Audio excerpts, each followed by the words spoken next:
I just read. What's up, by the way? Well, hello. How are you? Hi. I just opened up Twitter and read the best Arthur Smith tweet, and I'll read it in just a second. But Okay. uh, what's up?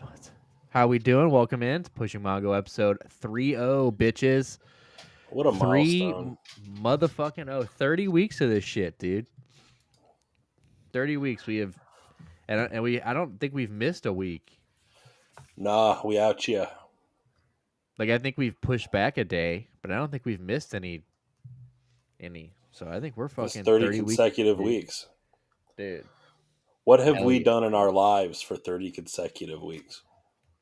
dude. Probably get dumber because of this show. That's for sure. But that's it's all right. It Yeah. is what it is, dude. It's contributed to our early onset Alzheimer's, but it's all right. Case in I also point. found out that I the Pepsi. Well, front office's wife told me the Pepsis I took might be causing. Maybe that's why I can't remember anything. Yeah, actually, The and what's what? funny about that, Pepsid has been Oh. linked to early onset dementia. And it's a double blind study too, unfortunately. Oh, shit. Um, yeah, repetitive use of Pepsid, starting from a younger age is. I mean, it's not like a 1-to-1. Like if you take Pepsid every day, you're 100% going to get dementia. But Nick is though. it. Like I can't. I don't know, dog. Do you remember those problems that I used to get with my Xbox, dude? And I used to call you and you'd be like, I actually don't know it. I actually have never even heard of this issue. And you're like I'm getting dementia if I keep taking Pepsi for sure. So I mean, and and that's what a I haven't shitty thing to stopped do. since I got back, but I'm thinking about it now every time I take it, and I'm like, how long am I gonna be able to think about it and even remember this? So when is it gonna collide? So I need to get on something here quick, huh? Like omeprazole. Jesus. Dude. I mean, it's so wild that because a lot of that's actually a big area that science and medicine's going into is studying the interactions between your gut biome and your health, and the links between those are really starting to get figured out now. It's pretty fucking wild. Who would have thought something that you take for your stomach would potentially affect your mental capability? Well, I'll find out, dude. We'll find out here in about Live 15 right years, here. dude. Yeah, live in 15 years, dude. That's when we're gonna stop doing the show. 15 years. When I Your ass is just drooling. or when fucking dementia catches up to me, whatever happens first. Yeah, dude, we're gonna have to have your girlfriend to fucking come in, like set you down, get the stream going, like point your face at the camera. Oh, it tracks though, so it should pick you up. Shan changes your diaper right before the show. You got a fresh diaper. Yeah, dude. I mean, it's 2 hours. But then if I shit myself mid show because I just kind of get real quiet for like a few minutes. It's smile. Yeah, you did a little baby face, they like kind of scrunch their face, a little smile like Stu's saying. Yeah, oh, like dude, I'm definitely not. They're like, is he sleeping? No, he's not sleeping. He's shit. Yeah, he is acting up. He is fussy. I'll get a little button for you so it can alert her. Oh yeah, dude, that'd be. Well, let's hope not, dude. So I need to get on the omeprazole soon and so I can remember who my cat is. Who's up, kitty? In 10 years. So. But other than that, I hope everybody's doing all right. It's fucking Tuesday, dude. I can't believe it's 30th of January. It's February, basically. Yeah. Like, what the fuck is going on here? Time is fleeting. That's life, dude. It's 50 degrees, though, right now. Oh, it's 40 degrees, but it was damn near like 50 degrees today. So we're getting into... Hopefully we don't go backwards. Yeah, right. I hope we don't go into too much cold weather. So it's been all right, though. So and Shan sent me the thing today where we're through the darkest 10-day stretch of the year or something. So thank God. The sun will be out more than ever. And that's a good thing. Yes. So it is miserable this time of year. Dude, it is fucking terrible. Unless you're the front office, then you only got to deal with it when I come to town. Fucking 30 degrees. Anybody that I've met in the last week, they're like, "Oh yeah, what you been up to?" I'm like, "Oh, I went down to South Carolina." They're like, "Oh, that must have been nice." I'm like, "Oh, you'd fucking think so, wouldn't you, bud?" I said, "Why don't you come over here? Let me tell you something." I said it was fucking colder than shit. Man, you know what's fucked Okay. up is we actually broke records with that cold when you came down. I Not know it, super dude. long standing, but it was like Motherfucker, 10 or I 20 know years it. or something. motherfucker brought it with him. Dude, it's so ridiculous. I am so pissed about it because, like, dude, it was such a great time. It just would have been that much cooler if I could have wore a T-shirt for a day. You know what I'm saying? Just one day. Like, even if I got frigid the second day, like, if it would have been like nice for like just the first day, like Saturday. Right. Stop it. But yeah, dude. So hope everybody else is doing all right. How's everybody's weekend? You guys' weekend doing all right? Football was good, I guess. The Ravens lost. I was working. Damn. Yeah, Yeah. you worked on Sunday. Not Sunday, but I worked Saturday. I missed the AFC game, but I caught most of the NFC championship. Yeah, well, poor Dan Campbell. We'll talk about He that. he brought that upon himself. Dude. No, okay, I'm fighting back against that because I don't think he did. Uh-oh. I think that was the right decision. I know everybody's shitting on him. I'm okay with that decision because can I tell you something? Josh Reynolds is a professional wide receiver. He needs to catch that ball. He's a professional wide receiver. Fourth down. He's open. Okay. He already had a drop or two that night, so maybe they should have thought about that before throwing him the ball. Did you Okay. just argued for it and then against it again? No. Well, just Yeah. throwing to Josh, right? Like maybe they should have tried anybody fucking else. Maybe they should have put the punter out there. I think outside of even going for those two things, I think Dan Campbell got out coached. Oh yeah, he did. I mean, what a surge in the second half, right? Yeah, I mean, like Shanahan just turned it on. You know what I'm saying? I mean, that's what are you gonna do? I mean, the guy I'd like to think that Campbell and the Lions will be back. I hope they're back. I I mean, think they will be. that's a great team. He's a special coach. I don't like that he said that to the team afterwards, where he was like, "This might be our only shot." It's like, I mean, I guess, like, obviously that's true, but like, you guys are so young. Like that whole He's team is he's so an young. emotional guy. He's like, he gets back there. He goes, "We're all fucked." He goes, Yeah. we're never getting back. You all suck. He goes, "This He's is." like, I'm he gonna goes, get fired. I'm getting fired. Josh Reynolds, you need to go back to college. He's like, "This is fucking ridiculous." Nobody 2 loves days you, later, he's like, Jared Goff. "You're not good enough for Detroit. Yeah. We're You're gonna not. need that You're a game ball system back." quarterback. All the talking heads on ESPN were right. I'm an asshole. He's fucking crying. He's got his And I arm around bet Teddy my wife Bridgewater. is fucking someone else right now. I was able to put it behind me while we were winning, but you know what, bitch? Oh God, the guy next door can't come over when I leave anymore. The fucking milkman. Dude, yeah, Dan. Like he'll be back. Like you said, I Yes. definitely know he'll be back. I mean, Jared Goff's not super old yet. I mean, I'm pretty sure he's got years left. And then, dude, the running back situation is nice. You know, they've still got David Montgomery for a few years. They've Amon-Ra St. Brown, Sam Laporta. I mean, dude, they're stacked. And then Aja Hutchinson and that Branch guy they drafted this year. Was it Brian Branch? I think is his name. Yeah. He's pretty good. He had a rough start. Hell of a to the year, but secondary guy. He finished off well in the second half. They'll be all right. As a player, you're gonna buy into what Dan Campbell's selling. He's just that kind of guy. I'd run through walls for that guy. It just hurts that it had to happen that way against the 49ers. Like, they just turned it on, and there was just no stopping it. It's hard to be a Cinderella when you got a juggernaut in your way, you know?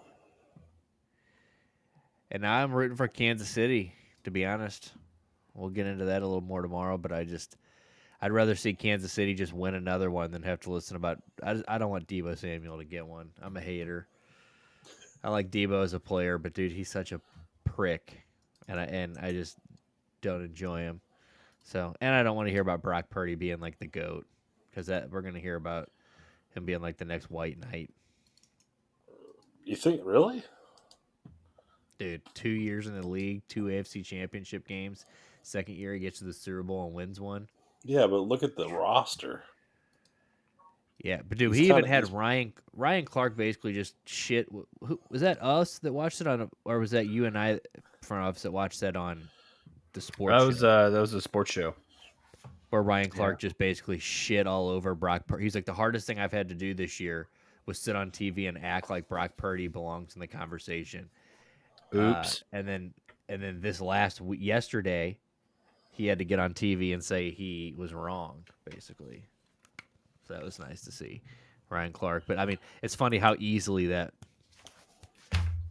it did it. But yeah, he's definitely got a Right. loaded roster. But like, dude, I mean, a lot of guys have played on loaded rosters and not. I was gonna say Been that's what that everybody good. said about the Jets. That's what everybody. It's been said about a lot of teams. Shit, people say that about the Browns. Who are you rooting for? You rooting for San Francisco? I know you're rooting for San Francisco. me. Yeah, Yeah, I mean, I've always been okay with the I Niners. know. I was That's what I'm saying. You're gonna. I was more of a fan during like the Joe Staley, like Alex Smith years, but yeah, I don't even mind Brock Purdy. I think Brock Purdy's good. he's okay. I got no problems with him. I don't think he's like the world beater that I guess some people think he is, but he's good enough to make that team work. So cool. Yeah, People should shit be. all I over mean, Alex Smith back in the day, and I was one of the few people that really fucking stood up for the dude. Dan Campbell let us down, dude. If it would have just been fucking Dan and dude the Lion, it would have been so nice to have a clear. Because if the Ravens were in it, like I obviously would have rooted for anybody but the Ravens. But Right. like if Dan Campbell would have just not shit the bed second half of that game, like we would have had like a clear team to root for. You know what I Right. mean? Like, because Yeah. even now, like it sounds like you wouldn't be too like no one's gonna be heartbroken if we have to watch the Chiefs win another one because it's just like No. it is what it is. You know what I'm saying? I don't have a dog in the bound to fight. happen. Yeah, but if like if the old Danny Campbell's got there, we would all be like firmly behind the Detroit Lions. And it's Same like, with the Bills, though. I mean, just the Bills as a would have been Browns sick. fan, any Lake Erie, bro. Dude, the Buffalo Bills really fucked it. They really should have been there. If that guy wasn't they were the guy that missed the kick, Tyler Bass Yeah, Tyler missed the Bass. kick. Yeah, man. And he's a great kicker. He's a really, really great kicker. Really good kicker, dude. And But you know what? yeah, So is Scott Norton. I'll tell you who's not. Jake Moody, I think should if he gets a ring, I think San Francisco just needs to let him get his ring, and then they got to just like cut him because dude, he cannot kick in clutch moments to save his life. It's the reason we won. That dude has problems, Dude. It's bad. Like it, like I mean, thank God he sucks because, like I said, I mean, Big Brown he let PJ Washington beat him, but yeah, dude, like that's like the one position where they're like not stacked. right. Hey, you know what? In the Brown, you know what? Our defense exposed Brock Purdy this year. Yeah, dude, we had that man running for his life, and Yeah. well, and how do well since you're not going to be around tomorrow, probably unless you're going to join for C Yiddy, I don't know whatever you're. But I mean, what do you think about the Browns? Because we'll talk more about the Browns tomorrow and the hiring. But like, I like Ken Dorsey, dude. That is a nice pickup, isn't it? I really like Ken Dorsey. But he's not going to be playing. He's not going to be calling plays. Well, they're saying that Mary Kay is reporting that he might. Really? Like they're saying that there's rumblings on the inside that Kevin might be willing to give up play calling. That would make me more optimistic. Yeah, I would like to see I would like to see Dorsey calling plays, but I'd like to still see some Kevin in there because like I said, I do think Kevin made me more of a believer this year, but in him, but I do He got I us do to where would like to see. we all with a hand tied behind our fucking back and a fucking bum leg and a fucking bum shoulder and all these injuries, like we got to where we got by having some fucking savvy. So yeah. Yeah, I won't tolerate any Kevin hate. But I definitely think Ken Dorsey calling plays would take a lot off his shoulders and allow him to be better. I just think that Ken Dorsey just is such a. I mean, look what he did with Josh Allen, and look what he did. Like it'd be nice. There's all this rumbling going on, and we'll get into more to this tomorrow too. But there's all this rumblings about like, oh, well, the Bills got better after he was gone, and like if you look at it, the only thing that they statistically went down across the board, besides turnovers, and like that's not a Josh Allen problem. You know what I'm saying? Like Yes. that's not a Ken Dorsey. Ken Dorsey's not out there hitting the fumble button. You know what I'm saying? Like every time. That's a Josh Allen can't lead the league in interceptions every year. Every fucking year, you know what I'm saying? Yeah. Like, dude, he's gonna go. It's gonna fluctuate. Yeah, he's gonna be top 5 though. You best fucking believe it. Like, yes, he will be top 5 every fucking year. But like, dude, like, I'm like, come on, like, and people were like, well, because I was reading this, they're like, well, maybe he should have schemed it to where Josh Allen wasn't throwing interceptions and schemed guys open. I'm like, bro, I think you what are do you giving pay him too much for? credit to it. Like, yeah, what do you give? You're giving the coordinator so much credit. Like, he can't be out there running routes for these guys. Like, he can't be out there catching balls for these guys or being Josh Allen to hold on to the ball. Like, there's only so much you can do, bud. Right. If that was the case, Jim Schwartz would have been riding fucking Myles Garrett like a fucking pony in the AFC wildcard game. You know what I'm saying? Like, he'd have been giddy up and up towards C.J. Stroud, and C.J. Stroud would have never thrown the ball. But, you know, that's just not the way it works. We'll see, man. Before we get off, Ken Dorsey's back home, dude. You're talking about a dude who played here. Do you remember? Okay, here. How about this? Do you remember who we traded for Ken Dorsey? No, I do not. Trent Dilfer. Oh, Hell good yeah. trade. We traded Trent Dilfer for Ken Dorsey to the Niners. Damn. Hell yeah, dude. Straight up, nothing in return. A champ for a champ. Yeah. You gotta love it, dude. Two ballers. Yeah. Well, let's hope he can get he can drop some Dilfy dimes this next season and fucking and I'm stoked for it though. I like it. But what I also love, and the front office talk about this before we get off sports, just because I want to hear your opinion on this too. God, does it feel good that the Pittsburgh Steelers hired Arthur Smith today as their offensive coordinator? Yeah. You dumb motherfuckers, dude. I mean, because it's kind of like insulting to Tomlin, and then also a mistake. So it just feels good. It's just like an oops. Yeah, it feels so good. And Jeff Mans, the tweet that I read right before I got on here was Jeff Mans, who's on Fantasy Radio, says, "Can't wait for the Steelers to trade up for Marvin Harrison Jr., play him behind Allen Robinson while mixing in Calvin Austin in third and long situations." Yeah. Go get Marvin Harrison and then just make him the 4-stringer. like, how do you not coach Bijan Robinson right? How do you fuck that up? And Kyle Pitts is a whole nother story. But Bijan Robinson, you can coach that guy with your eyes closed. Yeah, it's kind of like coaching Nick Chubb, you know? Yeah, no shit. Not hard. I mean, shit. I think the Steelers have a problem. That's for damn sure. Because, I mean, unfortunately, they hired the right coordinator, right? A run-centric guy. They just happened to pick the wrong one because they don't have a passing game. They have no fucking quarterback. So you got to run the ball. So like, I can see why they did it. You know, I can see the wheels turning. They just, yeah. I mean, so you're talking about a guy. I mean, Arthur Smith in Tennessee. You know, so he was coaching, you know, prime young Derrick Henry, I guess, right? Derrick Henry. Yeah. But I think didn't he also have? Did he have? But he had a better passing game, right? Because he had Tannehill still playing. Did he still have AJ Brown then? I want to say AJ Brown might have still been a Titan then, but maybe not. Yeah, no, I think he probably was. 2019. Yeah, let me look up his. 19, yeah, I think that might have been. Yeah, because the Eagles won the Super Bowl in 19, and AJ Brown wasn't there, so I believe AJ Brown got there in 21. Which already would give, and there's all this talk today. The guy who does all the jersey swaps for the Browns has been doing Mike Evans and stuff. But like, dude, this T. Higgins situation is one to monitor. I think, by the way, just lightly.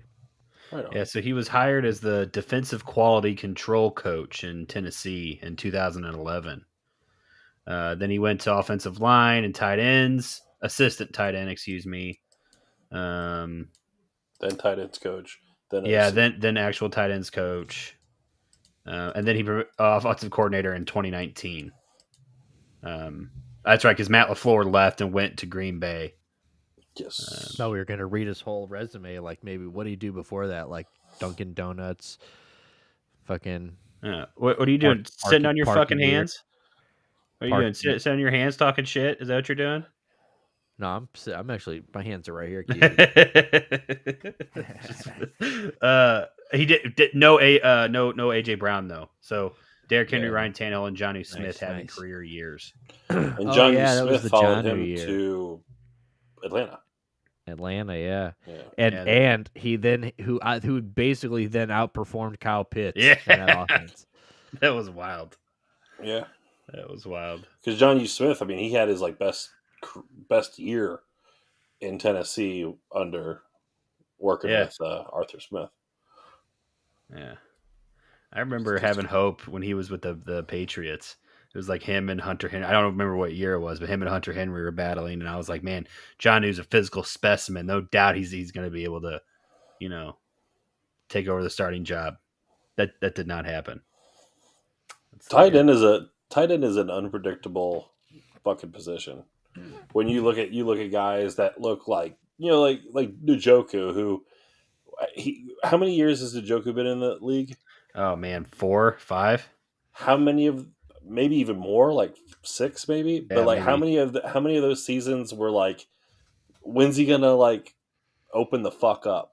Yeah, dude, it blows my mind that people forget that he wanted to like leave Cleveland. Like he wanted to get 2017. Damn, And we were kind of okay with him going, to be honest with you. Yeah, this is the 7th year he just had in the league, actually. So that's a good call, Stu. So motherfucker breaks out 7th year, like finally gets his like Pro Bowl nod, like finally gets his he put up a solid year. But before that, like our tight end position was very Gary Barnage. Gary Barnage, yeah. It's interesting, really. Like, I mean, like this is obviously his best year he just had, but it's not wildly, not wildly different from the other years. To be honest with you, like especially 2018, 2022. Well, I mean, the targets are. Yeah, no doubt, but just yards. He definitely improved his catch percentage, but he had some bad drops this year. Yeah. I mean, well, his catch percentage got a little worse, but it's Oh, beg my pardon. I was looking at I was just eyeing the yellow line. Sorry, but he got caught a lot more balls though. So yes, he did. Yeah, I would say this is definitely his, and it's the only the second time he's only started. This is the first time he's ever started all 16 games. No, he did the first 2 years, but it's definitely been a while. No, started. No, he didn't. He's played. He didn't started. He didn't start it. My bad. My bad. Yeah, I know we're not doing sports today, but I was just like, well, I have it up. That was interesting. Yeah. Also, let's use the bigger. Boom! Zoom us in, dude. Zoom us in so you can see our cocks. There, dude. This makes clips so much easier. Yeah. I found an ingrown hair behind my knee while we were talking, dude. Just so you guys know, that's what I was like taking. On the backside of the knee. Backside of the knee, dude. Ugh. Aren't those the worst, today, dude? I was sweating, dude. Sweat, not baby, the cold. Sweat. The worst. What are you pulling up over there, front office? What do you want to do first, dude? What should we start our episode 30 off with? We got nobody in here. Nobody gives a fuck about us. So let's just what should we talk about for episode 30? I do want to say before we actually get off sports, Stump Mitchell can suck my dick. Because, dude, boy, do you look bad doing a goddamn press run talking about Kareem Hunt not giving his all. And then we find out that he played half the season with a ruptured goddamn hernia. You know what I'm saying? He scored 2 touchdowns in the goddamn wild card game. You know, like come on, I mean, dude. okay, I hear what Ah, you're saying, but I think he's also been around Kareem for a lot of years, right? So if he came to dude, that conclusion based off the last 6 months, I'm with you. dude. I'm just saying it's the wrong time to say it. Oh yeah, that I Wrong time to definitely agree say on. it. But Makes you look he like a still might dumb be right, fuck. is what I'm saying. Like I don't know. Yeah, well, like I said, the man came off the couch, ruptured his fucking, had a sports hernia, and then Still played. played through Yeah. the entire season. So, regardless if he was showing up late to meetings or not, I would say that his dedication is automatically a little bit more than what we gave him credit for. Yeah, no doubt. No doubt. Yeah, dude, definitely a savage. I mean, shit, he still showed up every day. So, our Sundays at least, Hell can't yeah, ask much dude. more than that. Dude, rock and roll, dude. Rock and roll McDonald's. Some All right. freak athletes can just do that. Shaq is in the Hall of Fame. Motherfucker never turned it up to 100 in practice.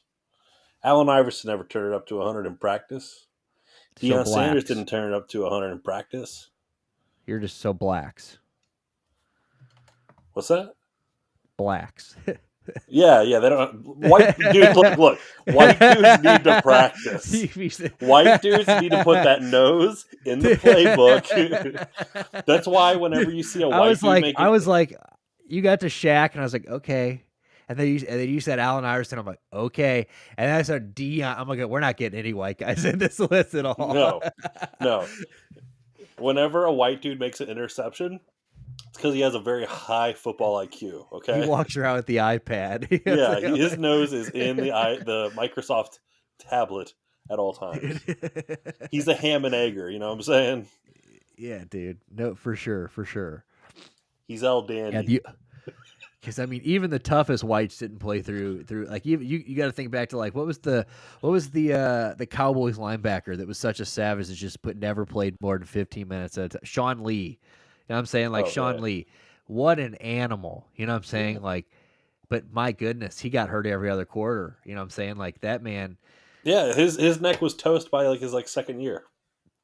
Luke Kuechly might be the only, but I think he might be a white. He might be a hybrid. He might be one of those guys that just was. He might be like a Max Crosby type guy. You know what I'm saying? Like Max Crosby. We don't really know what Max Crosby is. A prodigy. Yeah, he's a hybrid though. I don't know if you can apply a race to him. You know what I'm saying? Like he's definitely dropping the N bomb around the other. That's why he's always like catching himself on camera saying it because you know he's saying it in the locker room. Well, that's why he's never felt comfortable leaving Pittsburgh because he's like, I can get away with this here. It's a very racist city. The Raiders, Max Crosby. How about your boy? I thought about Sidney Crosby. In the Raiders. No, Sidney Crosby. No, Max Crosby, the fucking. Yeah. Sidney does never not have the pass. Did you see Max Crosby hitting that cigar? That's what I mean, dude. And he almost always drops an N-bomb on thing. He always catches himself. He's like, me and the boys, you know what I'm saying? It's like, and you just know that if that camera wasn't on, he's the one giving out hall passes. He's like, you could say it. And they're like, he's like, yes, sir. They're like, dude. They're like, yeah, Max said it's cool. Max said it's totally cool. But he also just had a huge surgery. From what I know, we got to get off sports because it's turned to a sports show like as we. But he just had a huge surgery too, which again, it just kind of shows you what these guys alive. But he did play through I forget what it was because there's this picture of him like just out of surgery. He's laying in a hospital bed. But it was like a legit injury, I think. So, you know, he's a dog. I didn't know he had surgery. Dog. Yeah, let me see if I can. Doesn't he spell his name with 2 X's too? Yeah. Yeah, dude. Come on, dude. Yeah, I don't see an injury either, but hold on. I thought somebody posted it. Max Crosby. Hold on. Oh, Bursa. Damn, yeah, that's actually fucked. Yeah, that was 12 days ago. He had recovered. Yeah, he had a bursa injury since week 2. A bursa injury? Yeah, a bursa. So it's a sac of fluid behind your knee. No, I remember I had bursitis in my elbow. Yeah. He played a whole season with like a bursitis in his knee. Yeah. So he was like draining that shit like regularly then. What a fucking dog. I was miserable with bursitis, and this dude was playing games and like hitting the. If I banged With my his bursitis leg. elbow, dude, holy fucking shit! And he was driving off a knee with Driving that off a shit. knee, that knee's hitting the ground when he's making tackles. I would be crying, dude. Dude, I absolutely. fancy myself a fairly tough guy. No, I'd be fucking crying. Bro, 2 weeks? Or since week 2, that's 16 weeks. That's fucking 16 crazy. weeks. I mean, that's good. So I mean, yeah, dog. You know what I'm saying? Like he's the Absolute exception. dog. He's a one of one, dude, for real. He is a fucking savage. Like, dude, can you imagine how much he drank when he was out? Can you imagine like what a drunk ass like piece of shit Max Crosby was? dude, you cut him off at a bar and he literally by his He would hands, launch you into the sun. yeah, he literally tore your bar apart with his hands. Just like old school gunslinger, like Western fight. He puts you on the bar and just slides you down, and you go through the wall.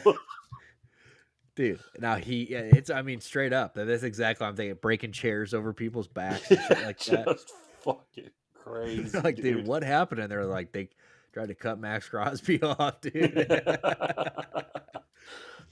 Yeah, bro, he is a dog. Like, can we find that video of him almost dropping the N-bomb, dude? Probably. You know who he looks game. like? There's a wrestler.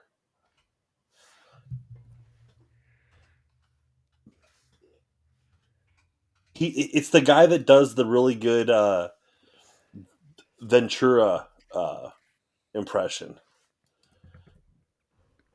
Taylor Lewan? No, he looks like Karrion Kross. Karrion Kross, the wrestler. I was thinking of football. I don't know why I'm not football. Yeah, Karrion Kross. Yeah, I definitely agree with that. Okay. He was just in the Royal Rumble on Saturday. Hey, he looked good. Yeah. I watched the whole thing. Okay, by the way, women's Royal Rumble was better than the men's. It always is. I mean, it is every You're year. right about that. Dude, my wife got into it. It was awesome. Yeah, I thought the men's was good though. It was all right. Yeah, I liked it. But that women's one was shit. Yeah, I liked the whole card actually. I thought the whole thing was pretty good. The main event, I mean the Roman Reigns thing was, we were like, yeah, of course. That had to happen. Well, yeah. Yeah, but now he's going to lose to Cody, so. Yeah, and now CM Punk's like out. Yeah, I saw that. Fucked his arm up. First time he's on TV. First time he wrestles in a match for WWE. Like, face it, dude, you're not a fucking, like, you're genetically, you just suck. And like, it's just unfortunate, and you're old. So like, you're just falling apart, dude. Yeah, I mean, he looked good out there for a second. Like, he looked excited to be out there, but then like, I did not think he looked good out there. Yeah, I mean, he looked tired quick, but I definitely think like when he got in there, I think he looked all right. But yeah, it was good. I mean, I enjoyed it. I'm glad they let Cody win it. I'm glad they didn't let him win it. And because could you imagine if they let him win it and then that news came out that he broke he pulled or did whatever, he just tore his pec or whatever, or tore his tricep. So it's like, yeah, they would be like, oh, fuck, not only did we just blow it with Cody, but now we just let CM Punk win the match, and he's going to be out for the next, how long is a torn tricep? I mean, you're out, that's 6 to 8 months at least, right? He's out. But also, by the way, speaking of the women's Royal Rumble, I wish I had seen your face when Jade Cargill came out. Yeah, I was stoked. We were all stoked. I was so pumped, dude. It was good. I was so happy that she came out. Like, that's why I think I mean, the women's was better, and I'm glad they didn't let her win. But I think that, like, dude, her being there was so sick. Watching her and that Jaden chick or that Jordan whatever chick, and it's so tight that they've got a TNA thing going on. Luckily they made their champ look good. She did a good job. That bed, watching all them ripped her, Bianca Belair, and Jade Cargill all in the ring at one time. It was just like, these are just some of the baddest broads on But Earth. Jade Cargill, because again, like I don't know like AEW very well, but Jade Cargill came out, and I was like, they make them like that? Like, what a fucking Dude, specimen! she literally lifted Nia Jax twice. And she like didn't have a good grip on Nia. She was like Yeah, slipping off her shoulder, and she still just by sheer strength put her up and over yeah, the rope. And yeah. I popped hard for that. I Yeah, it reminded, was I was like sick. yelling at my wife. I was like, "Look at this shit!" I was like, "She's not even fucking got like a good hold on her." Yeah, it was wild. I had read that was like she was obviously in conversations, but like I didn't. I'm glad that was a cool entry, and like you know, and it's cool that like they She didn't let looks her like win. a She still, yeah, she looks unreal. I'm yeah. glad they She's let Naomi officially a have her contender. moment too. I'm What's glad that? Naomi got her welcome back moment where she Yeah, cried, but she also damn near broke the record. I mean, she was in there for almost an hour, I think, if not over an hour. a So minute or an hour 3 or something like that. Yeah, so it was tight. I mean, I thought both of them were good. I thought the Roman match was good, even though, like I said, you knew how it was going to end. I thought the worst one, the Logan Paul match, was my least favorite, and I thought that um, obviously the ending was cool. I liked the ending of the match. Like I thought the 2 count and the ref seeing the brass knuckles was cool, but I think out of it. Here's the thing. I think if Logan Paul is going to sign full time like he is now, and he's going to do this week in week out, he's going to have because I think Logan Paul looks so good in these wrestling matches because he has weeks and weeks and weeks to like to train and get ready for these big events. You know what I'm saying? Like yeah. he's practicing like one match and over and over and over. We need to see him if he's going to do this week in week out, and he's going to be fighting, wrestling at things like he's got to get more creative. And I think this last weekend, I think kind of we saw what it kind of was when he wasn't fighting a guy that like KO's more of a brawler. You know what I'm saying? Like it's more like a. So I think there wasn't a lot of spots, which is fine. But I think that there was just it was the least exciting Logan Paul match I've seen for sure. Yeah, I mean, it'll make KO is the guy that can make Logan Paul look good because you can throw him around and then he can sell. So Logan Paul could just sell and look like and he did. He was when he got thrown around, got slammed, like he really sold it pretty good. But you're right. He has a lot of time to just like figure out a match. If he hit the road and was like doing like spot shows in like West Virginia during the week and just having to like work a program with a guy, like yeah, Dude, we'll see how 6 months good from he now, he's gets. going to be this. Yeah, and I think he has the possibility. Like I said, like 6 months of doing that, I mean, I think he he's a could very well natural. be. My Yeah, I wife think was he could be mad to great. see him. My wife was like, "What the fuck's he doing here?" I was like, "Babe, he's actually kind of good at this." She's like, "What?" Yeah. I was like, "Yeah, he's like he gets it." Well, I thought it was funny too that obviously McAfee had his little spot in the but I read that he didn't that was he was Brock's spot. Oh no shit. So he didn't know. Like he actually didn't know he was going to be in the Rumble. Like they just played his music and like that's why he was like, "Whoa, what the fuck?" Like, he really didn't know he was in the match. They just laid it on him. They played his music. I was reading about this. I think it was Ring Insight. Somebody I'll see if I can find it, but they said that basically he was just thrown in, and that's kind of like why he looked so shocked. And then obviously he got in and then just jumped back out. Was that all improv? Like that him just like him being like, "Oh fuck, almost," and then just like, Yeah, and then just jumping out. Apparently that was improv. I don't know how real that is or if that's even reliable, but apparently that was the Brock Lesnar spot. So they just kind of used that because now nobody knows what's going to happen with Brock because the whole timing of that story and his comeback and just the right, ties to Vince and all that shit. So that was kind of just a throwaway spot for Brock Lesnar. right. But now But Pat I McAfee's thought, back. yeah, now he's doing Raw because now Corey Graves and that other guy are doing, and Corey Graves is going to be the lead announcer for SmackDown with that other guy being his color commentator. I forget the guy's name, but he's an old wrestler, wasn't he? Who? I don't Whoever's going to be the guy with him, let me see. I think he's an SmackDown. ex-wrestler. I don't even Let know me how see. McAfee has time for this shit. Wade Barrett. Wade Barrett, yeah. That's cool. Wait, so who's the fucking face one then? Because they're both kind of heely.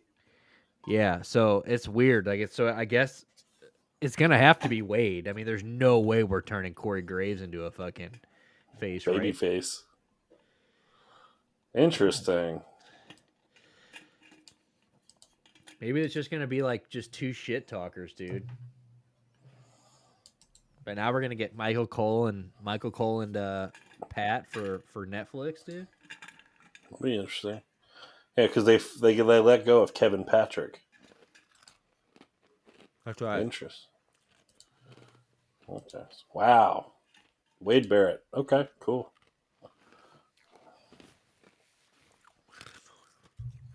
Yeah, it's good shit though. I like the writing though. Like I think that everybody was pissed when Roman beat Cody last year. And obviously it sucked to wait all this time, but if we do come full circle 2 years and they let him get the first back-to-back Rumble win in 26 years, he beats Roman at the second WrestleMania, that's going to be tits. All right. That is some long-term storytelling there. And you got to love it because you don't really see that often. And like you got to let Cody win now. I mean, dude, if you let him have that Royal Rumble win and then don't let him win, like what in the fuck are you doing to this poor guy? Like, Right. I don't know. But I thought it was sick. He jumped right up. No looking at Seth Rollins, just looked right at Romans, and it was like Roman Reigns, and it was like, yeah, you know who he's fighting. Like, you know who he wants. He wants the rematch. We're not here for this other shit. Like that was a cool moment. Like I loved that. We didn't have to like wait around. I saw a video after the Royal Rumble. Someone like in the arena afterwards because Roman had to like leave his little suite or box, whatever he's in, and walk with like the rest, like the crowd, the leaving crowd. Yeah, and so there was a shot of him like just walking through the crowd, and he had a Make-A-Wish kid like trailing behind him. And it was this really cool energy in the like where people were like booing him, and then some people were cheering him. But he had this Make-A-Wish kid who was just like living his best fucking life there, and it was the first time I looked at Roman, and it like really felt like a champion. Turned around and speared that little fucker into the ground. Woke up and did the fucking. He had both hands on Roman's shoulders. It was like walking behind him, this like sickly kid, but I was like, man, he looks like a fucking champ, actually. Finally, to me. I wonder if it was Tanner Haywood, dude. He looked. He always looked sickly, dude. Motherfucker. That's fucked up. You're like, dude, does he look familiar? It does, dude. Should come over. I only say that because we drove by his subdivision a couple weeks ago, and somebody's like, "Is he still alive?" I go, "Bro, I don't know if he's." Or they go, "Does he still live here?" And I was like, "I don't even know if he's alive, dude. Like, who fucking knows?" Who cares? But yeah, that's cool. I mean, shout out to Roman. I mean, it was a cool little thing. I mean, and like I said, I think that Paul, now that Triple H is running the show, like I definitely think that we are getting better storytelling, and I just think the things are starting to look up, and like I love that, like just having him and like even that shot of like just having the champions in suites was tight. You know what I'm saying? Like having them in suites. Dude, what writing it was to have the two fucking Uso bros come out 1 and 2, tits. I was hooked from that moment on. Like that, I was like, this. Like, even if this is like a shaky Royal Rumble, like what a fucking way to start it. Like, and that look on the other Jey Uso's face when his brother came, it was just like, damn. Like right off the bat, you're like, damn. I liked. I don't know them apart. I know which one was which. But the one that wore all the red, every time his brother was like down and someone wanted to go like beat his ass, he was always just like, "Here you go!" Like, yeah. Get your shots in, dude. Yeah, dude. He'd be like, "No, let's get him out. Like, we got to get him out of here." Like, the whole time, he's just like, "Totally, like, go take a shot." Yeah, no, they're great. I mean, I do enjoy them. I thought that was cool. I don't like that they took Carlito's music away. They gave Carlito new theme music. He doesn't do the spit in the face. People don't want to be cool, and yet they did totally get the had him spit the apple. Yeah, the whole time I was just like, I was like, are they they're just gonna bring him out just to do the Apple bit and then get eliminated? And not even let him walk out to the fun theme music that everybody knows and Doesn't loves. even Like take his shirt off, like he's an old guy who's fat. I was like, are you kidding? Like he's actually still in really he's good shape. ripped. Yeah, like for his age, like he is definitely like Carl. There's a reason he's back in the WWE because he went away. He was killing it right before he came in, like over like out of the WWE and like all the other circuits. He was on He was doing fire, the wasn't he? independents and doing really good. I Dude, thought that he was underserved, and I thought it was weird that Kofi got he didn't do so a save, did he? He didn't have a save this year, did he? they gave up on that shit. Well, he He failed hurt. last year, Well, a couple times two now years he's failed. ago. Yeah, He yeah, hurt himself on the chair. He hit the wall and his feet touched the like. So they kind of gave up on that.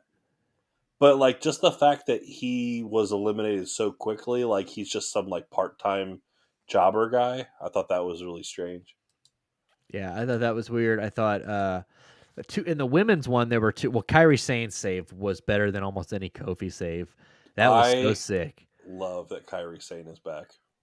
Like I wish she could have held on and like not fallen eventually, but the fact that she held on to like nothing for like 20 seconds was like, dude, I was like on my tippy toes.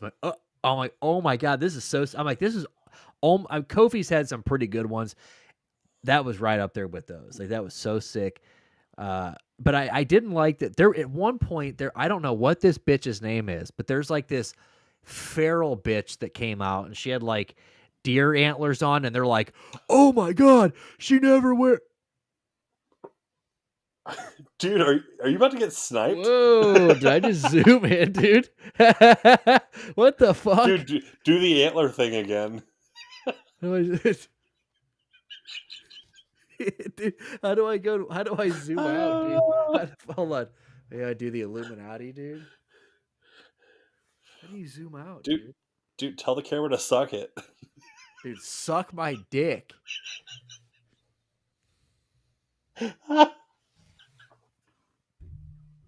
Damn, dude, Dude, that's not it looked like cool. that shot in Scanners where the dude's head was about to blow up.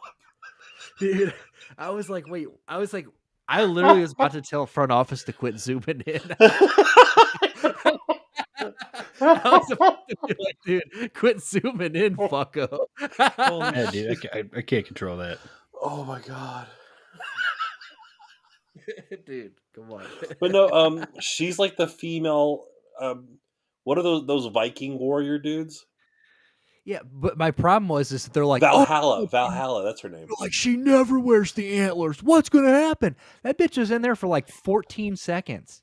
Yeah. I Well, was because like, she chased out she was just there to fucking R-Truth. She ran him out. the R-Truth thing was pretty funny. I'm trying to figure out how to zoom out of here, dude. I don't like this. Yeah, I had to explain the whole like R-Truth like always coming in at the wrong time, being like, "My bad, that's on me, that's on me."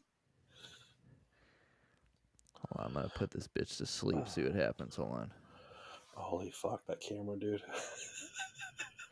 dude. It's so sick though when it works correctly. It doesn't work correctly though, huh? You gotta clip when it zooms. Just your face of like. Dude, it says zoom, execute, zoom in, out. How do you do it though? Oh no! Oh my god, dude. Dude, get away, dude. Oh, shit. Dude, what the fuck is this, dude? Holy fucking Here, shit!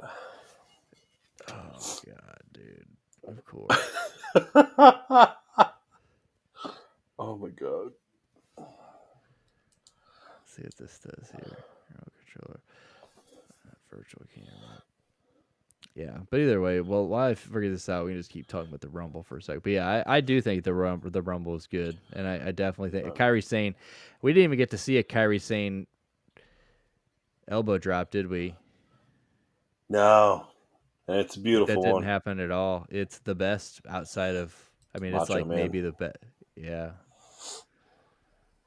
It's pretty fucking sick, dude. No, I popped it so hard when she came out, and then Asuka came out, and even my wife was like, "The Kabuki bitches are back!" I'm like, "Yeah." You're like, hell yeah, they are, dude.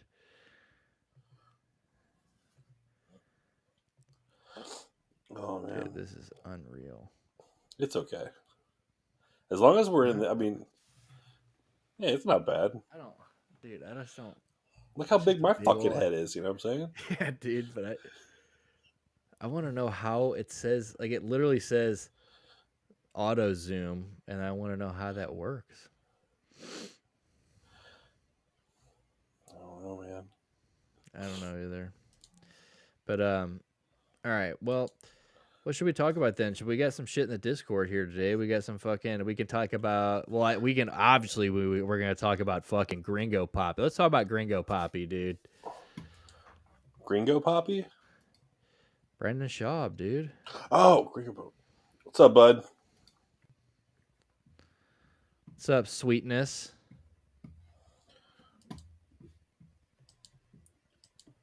Trying to figure out how to unzoom myself here, Bob. But yeah, dude, the Gringo Poppy, bro. I watched the clip. I mean, I guess he's quitting, but I mean, like, He said he or wants is to he just spend gonna more quit? time doing other things.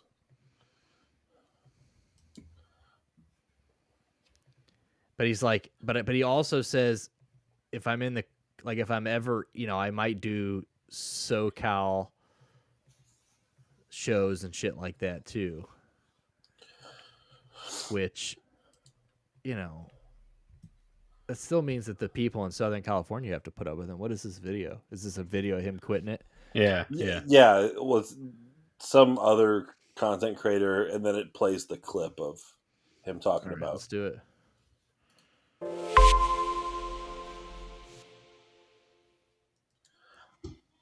Brendan Schaub is back on his podcast and made a special announcement. So I'm going to play this and give you my thoughts on it. Brendan Schaub said he had to take like a week off because his daughter was getting surgery. So he had to cancel a bunch of shows and not do his podcast, but now he's back. Let's check out his announcement. Yeah, I had to cancel Austin and Nashville. And usually I hate doing that stuff. It happens. But yeah, I think this time I just don't care. That's where I'm at. I gotta be home more. I'm gonna pull back from touring so much, and I just gotta be home, man. I can't miss Tigers games. Can't miss my Basti growing up, baby girl. I can't do it anymore. I'm tired, man. I'm tired. I'm freaking tired. I've been hustling for over 12 years now. Not that I'm gonna stop doing the pods, but as far as the plane life and stuff like that, I gotta chill out. I can do spots in LA, I can do local, SoCal, NorCal, but going international or going across the freaking United States ain't happening right now. So I'm gonna take a break from that and just focus on family and do my thing, man. Do my thing. So yeah, let's get into it. Enough of that. I guarantee he canceled those shows. He canceled the shows because no one bought fucking tickets. Well, and then he came to his senses and realized, this is not my fucking career move. Yeah, no, I agree. It's look at this. Did we just figure it out? Oh, there you go. We're gonna turn that back off. There we go. I'm gonna turn the fucking zoom off. But yeah, no, that's all it was with any of his things. Like anytime that he does this all the time. Like if you ever look into like Brendan Schaub, what he does, like he cancels shows like it's going out of style. Like it's like anytime that and that's exactly it. So he's not selling tickets. And, it was funny, after the Cat Williams thing came out, he did a funny spin about how he was like, well, he's not talking about me. He's like, I'm not a comedian, more I'm like a fighter, type thing. It's like, bro, you can't play that card. Like, yeah. He's definitely talking about You're definitely one of Rogan Six. Yeah, you were definitely one of the six. And then I saw that I do like that Bert and Tom leaned into it. They're like, we're, of course, part of the six. We're totally part of the six. I don't think Shane Gillis is part of the six. He may be, but I definitely think Ari Shaffir, like they said, Ari's one. I definitely agree with that. Right. I don't know if I. Who do you think? Do you think he's talking about? Do you think Shane Gillis is in there, or do you think Shane Gillis is pretty respected at this point? Man, no, because I think Shane was kind of already doing his own thing, and then Joe just kind of like brought him in.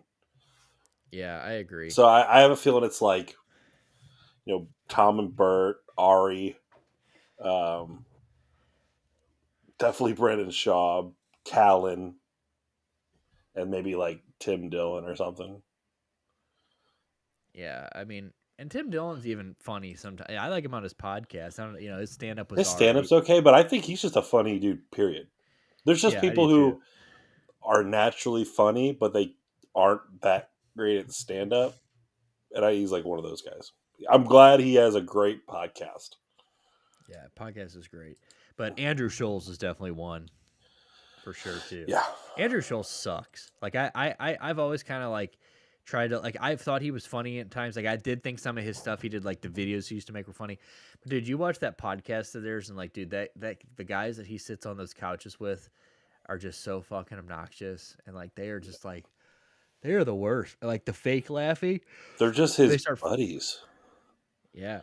They're like nobody comedians that are just pals of his, and they're only on the show just to like kind of kiss his ass and laugh at his shit. Dude, that And they're Akash and guy they're literally all will on fall like on him. they're all on like Adderall or something. And then they have the one black dude that just sits there Yeah. who barely does anything. Yeah. Oh, you know what? It may be Theo Vaughn. And I like Theo Vaughn. But I wouldn't Theo be surprised if probably Kat isn't. had problem. Yeah, for sure. I think he should do Rogan though. I think he should go on Rogan and Kat on Rogan? because Be he beautiful. said he's like Rogan doesn't want me on there. That's when he said that, and then that was Rogan's response. Rogan's response was like, "We'd love to have Kat on here." Yeah. That'd be a great. I would reinstall Spotify for that. Just for that. Like I do want to see Bobby Lee actually just went on there, but it wasn't very good. Like Bobby Lee was on there, and then he tried to make a Brendan Schaub joke, and Joe Rogan shut it down and started complimenting Brendan Schaub. And I'm like, I don't even want to watch this interview because of this little 2-second. Because I don't have Spotify either. I'm like, but I almost want to. Because Bobby Lee was the other guy that, like, during all that, he was like, I haven't been on Rogan in 15 years, 10 years, or whatever the fuck he said. So I was like, okay, cool. I'm glad he's on there. But like the fact that he wouldn't even let Bobby Lee like get a little Brendan Schaub joke off is like, dude, Right. eat dick, Joe. But dude, if he had a Cat on there and Cat like went there like ready to argue or like at least be like, your half your friends are fucking shit. Yeah. That'd be hilarious. I mean, it makes sense. I mean, when I think of Joe Rogan, I kind of think of him as like this generation's Rodney Dangerfield, where like he's a stand-up, but you probably know him better for other things, like Rodney. And then he got a lot of people started in the business, which Joe certainly did, gave a lot of people exposure. And then he also, and then Dangerfield had Dangerfields. He had his club where he'd put his buddy, and like a lot of Rodney Dangerfield. Now we have the mothership. Right. Yeah. Now we've got the comedy mothership. You would have like the young comedians on HBO back in the day. And you think about the guys that Rodney started were all kind of shitty too. Like guys that really didn't have much life outside the 80s. Like Dice Clay. Right. Sam Kinison, because he died, obviously, but like Yeah. Judd Apatow, he started off as a comedian, but then he was like, "Oh, you're a shitty comedian, but you're a good writer," and then he started like writing and directing movies. But like he's this generation's Dangerfield. Who's the best Rogan comedian then? And your suggest if you had to pick one Rogan, because I still don't even know. Would you put Segura there? Like I think he's Yeah, in the crew, but like I don't know. Like he's kind of he an famous outlier. because of Rogan? You know what I'm saying? Like I feel like he's kind of did his own thing too. Like I feel like he kind of got adopted in. If you consider him part of the Rogan crew, he would be my top Rogan guy. Okay, so let's say outside of Segura, because I think like if you had like one bona fide Rogan guy, Gillis. Yeah, But I even mean, he's well, kind of yeah, okay. So hardcore okay, so, Gillis, then for sure that Gillis 100%. but if we're talking like the hardcore man, Because you can't even really consider Joey Diaz one either. Obviously, Joey Diaz has been his own guy or can you? well, Because if you can, no, Joey Diaz would be because my guy. because when Joey Diaz was still like living in a car, he was opening up for Joe Rogan. Right, So yeah. so Joe Rogan quite literally started Joey. I would say that Um, Joey's my guy then. I would have to say that of the hardcore Rogan dudes of that crew, Coco. It's got to be. And I know the front office is going Coco on that. Yeah. No, Where's the front office? Is he alive? fuck you. Oh, Of course I'm dude, what the alive. hell is God, that, you thought I dude? died in my chair? It's hostile. That was fucking hostile. Dude, I just sat through 30 minutes of fucking WWE. Of course I'm hostile. Bro, get fucked on, dude. Then start watching the products, son. No, You're watching the absolutely not. product, dude. Nope, that's you guys' segment. I'm all down for it, Dude. baby. Keep it rolling. Dude, Bud hung out a little bit for the WWE. Wait, for the Royal you're Rumble telling me on front Saturday. office was not entertained by Nick fucking with the camera for 5 Oh, minutes? dude, that was hilarious. That was fucking funny. That was don't tell me you're not entertained. good content right there, Bro, for you know sure. what else is good content though? You know, we have reason to celebrate. I forgot, Bud. We have our first fan clipped clip from from the stream from Saturday. Bud took time out and clipped a clip, dude. So now when you Oh, go on fuck there, yeah, it doesn't just say all of ours are clipped by us. Our very doesn't say first that we fan. What did he clip? He clipped me fucking eating I talked because we were talking pizza. We had like a big conversation about pizza, and he said that he gets the pizza he goes to he's like, it has a regular crust, but it has that pizza like where it kind of gets the bubbles in the middle, you know. Yeah. Like, you know, and I said, oh, I love a bubble. I said, bro, I dislodge my joints. I go so I can. You open up your I can jaw get like an that. anaconda. I open up my jaw to get that bubble, baby. Like who doesn't like a pizza bubble, dude? You know what I'm saying? Like I think the little air bubbles, like fuck yeah. Yeah, it gets a Let's little go. crispy. It's lovely. It's a little crispy. Well, Two that's clips. cool. I 2 made them clips, short. man. Two Dude, clips. shout out, Bud. Way to shout be out a Bud, real dude. one. Shout out, Bud, dude. Straight up. So I'm just letting you know that we are. I feel like we are inching towards more official every week. Dude, they're gonna sing Fan songs clip? about Bud one day. One day they're gonna Fan the world's clips? gonna realize what we know about Bud. Dude. Good Bud's father. he's just proud god dad of the show, Yeah. dude. Yeah, he gave me we had a big long conversation about pedo catcher YouTube because I've been watching this guy Gordon whatever that's like big on Rumble. Apparently they were hot like a year or two ago on YouTube, like all the pedo hunter guys that fucking, you know, like lure fucking, they act like fucking pedos and then they approach They're them like, in oh, let's public meet and up catch them on. somewhere. Yeah. So Oh. we were, bro. She said she There's was this guy- 12. Bro, and like, you know, YouTube started banning all these people because of it was like vigilante justice or whatever. But wrong with Rumble doesn't that. give a fuck. Rumble doesn't give a fuck apparently. So like he's out, but I've been watching him lately, and dude, I'm telling you, you find a guy that Bud knows a little bit about, and Bud will give you. I said, look, you owe me a biography on this guy. He goes, oh, I've been watching him for a couple years. He goes, I know the background of that guy, bro. I know everything down to like of what days this guy washes his fucking undies, dude. Bud is tapped in, dude. He is tapped. Bud's got his fingers on the pulse in a way that we don't. Dude, more like our on the fingers gooch. firmly up our ass. Yeah, dude. He's got the finger on the gooch. Clipped by pizza. There it is. Look at him, dude. We don't. Where the fuck's Green at, dude? Green was telling me. Look, but Bud also said he would come on the show one of these times, be a mic. Look, I mean, come on, dude. But Green was gonna come on and watch the Rumble with me on Saturday. He was like, "Yeah, I'll hop on and watch the Rumble with you." I was like, "Hell yeah, dude, let's go!" And then all of a sudden, he had a hot date and bailed out. I'm like, "Damn, Green, you fucko." Hose before bros. Dude, that's how I Apparently. felt. I'm like, God damn, Green. That's fucked up. But we did. We did what we could. It was a good time. 'Twas a good time. But yeah, good shit on Brendan Schaub. I'm glad. I still think he's gonna He's gonna try to make like a comedy comeback at some point. Like He's thinks like, the he's world's that ready funny. for my comedy.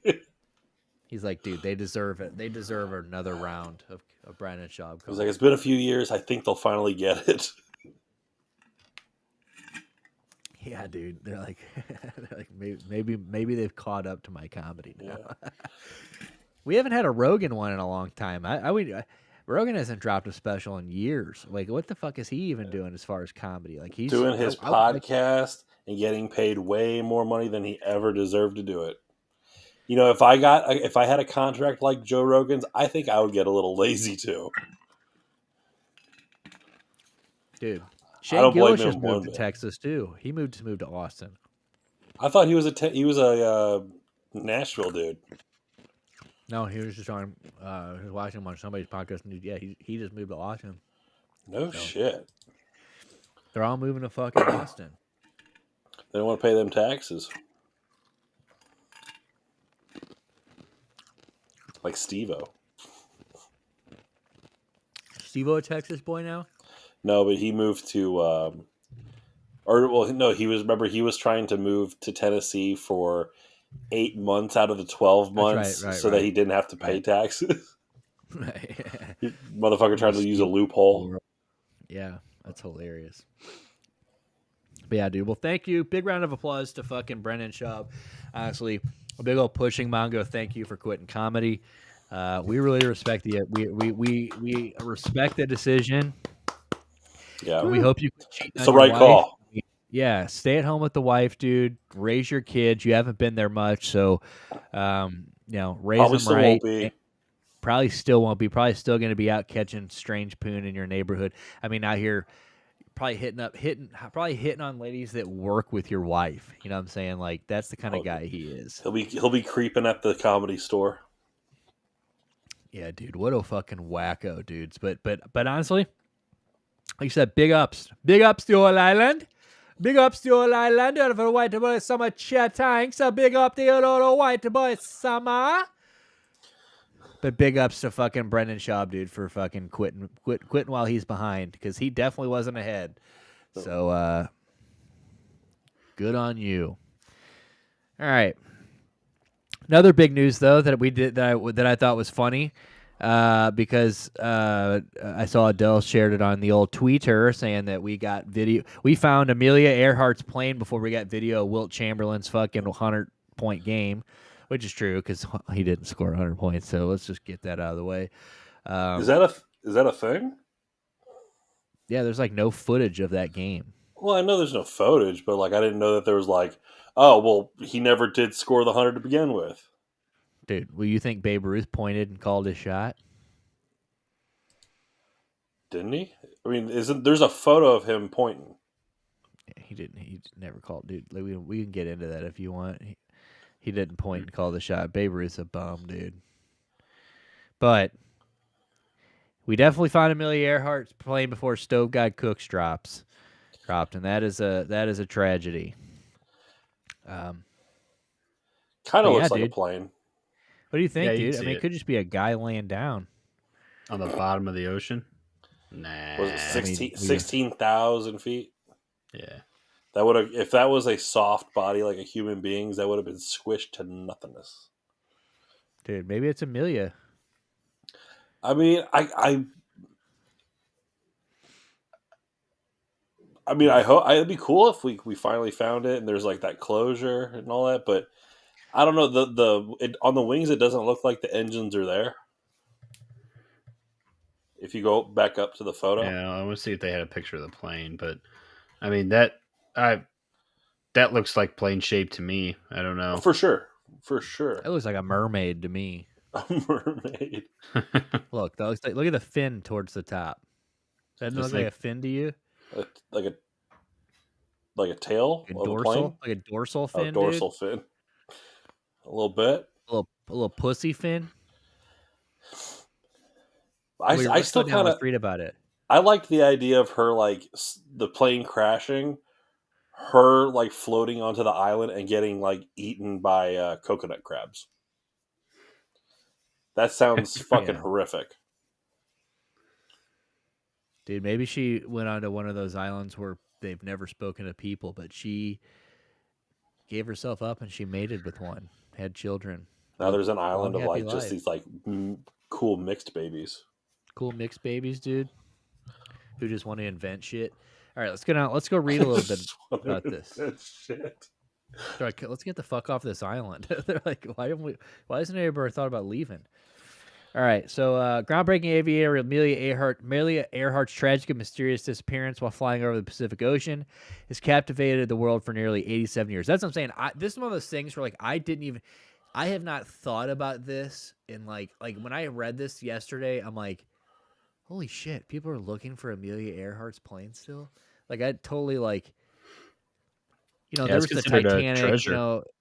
I mean, obviously, but like God, that's just.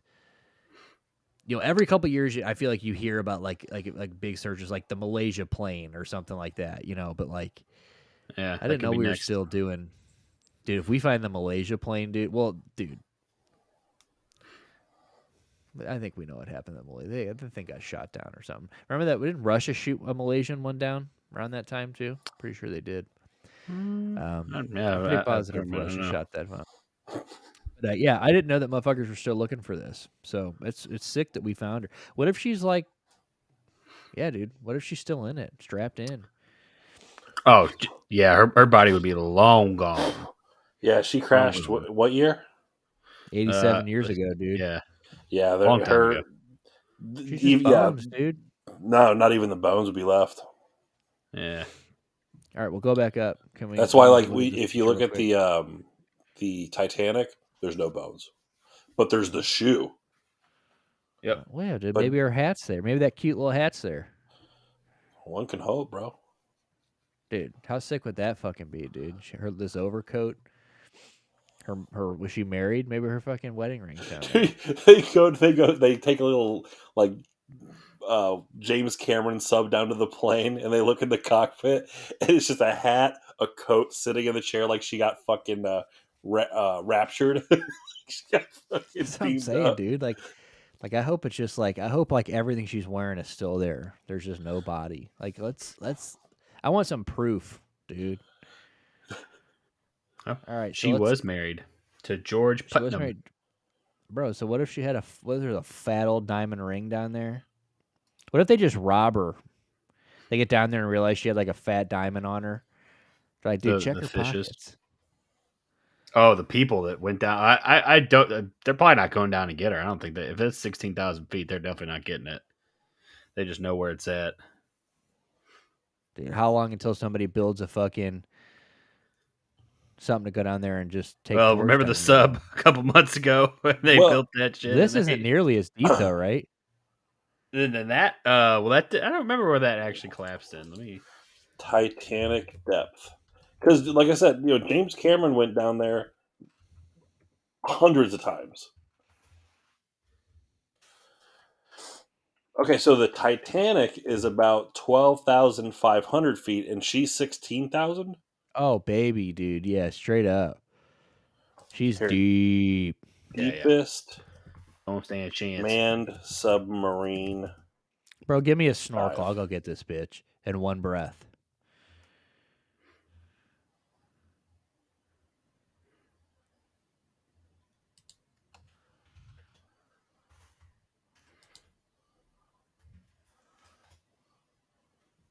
She looks like a dyke, though, dude.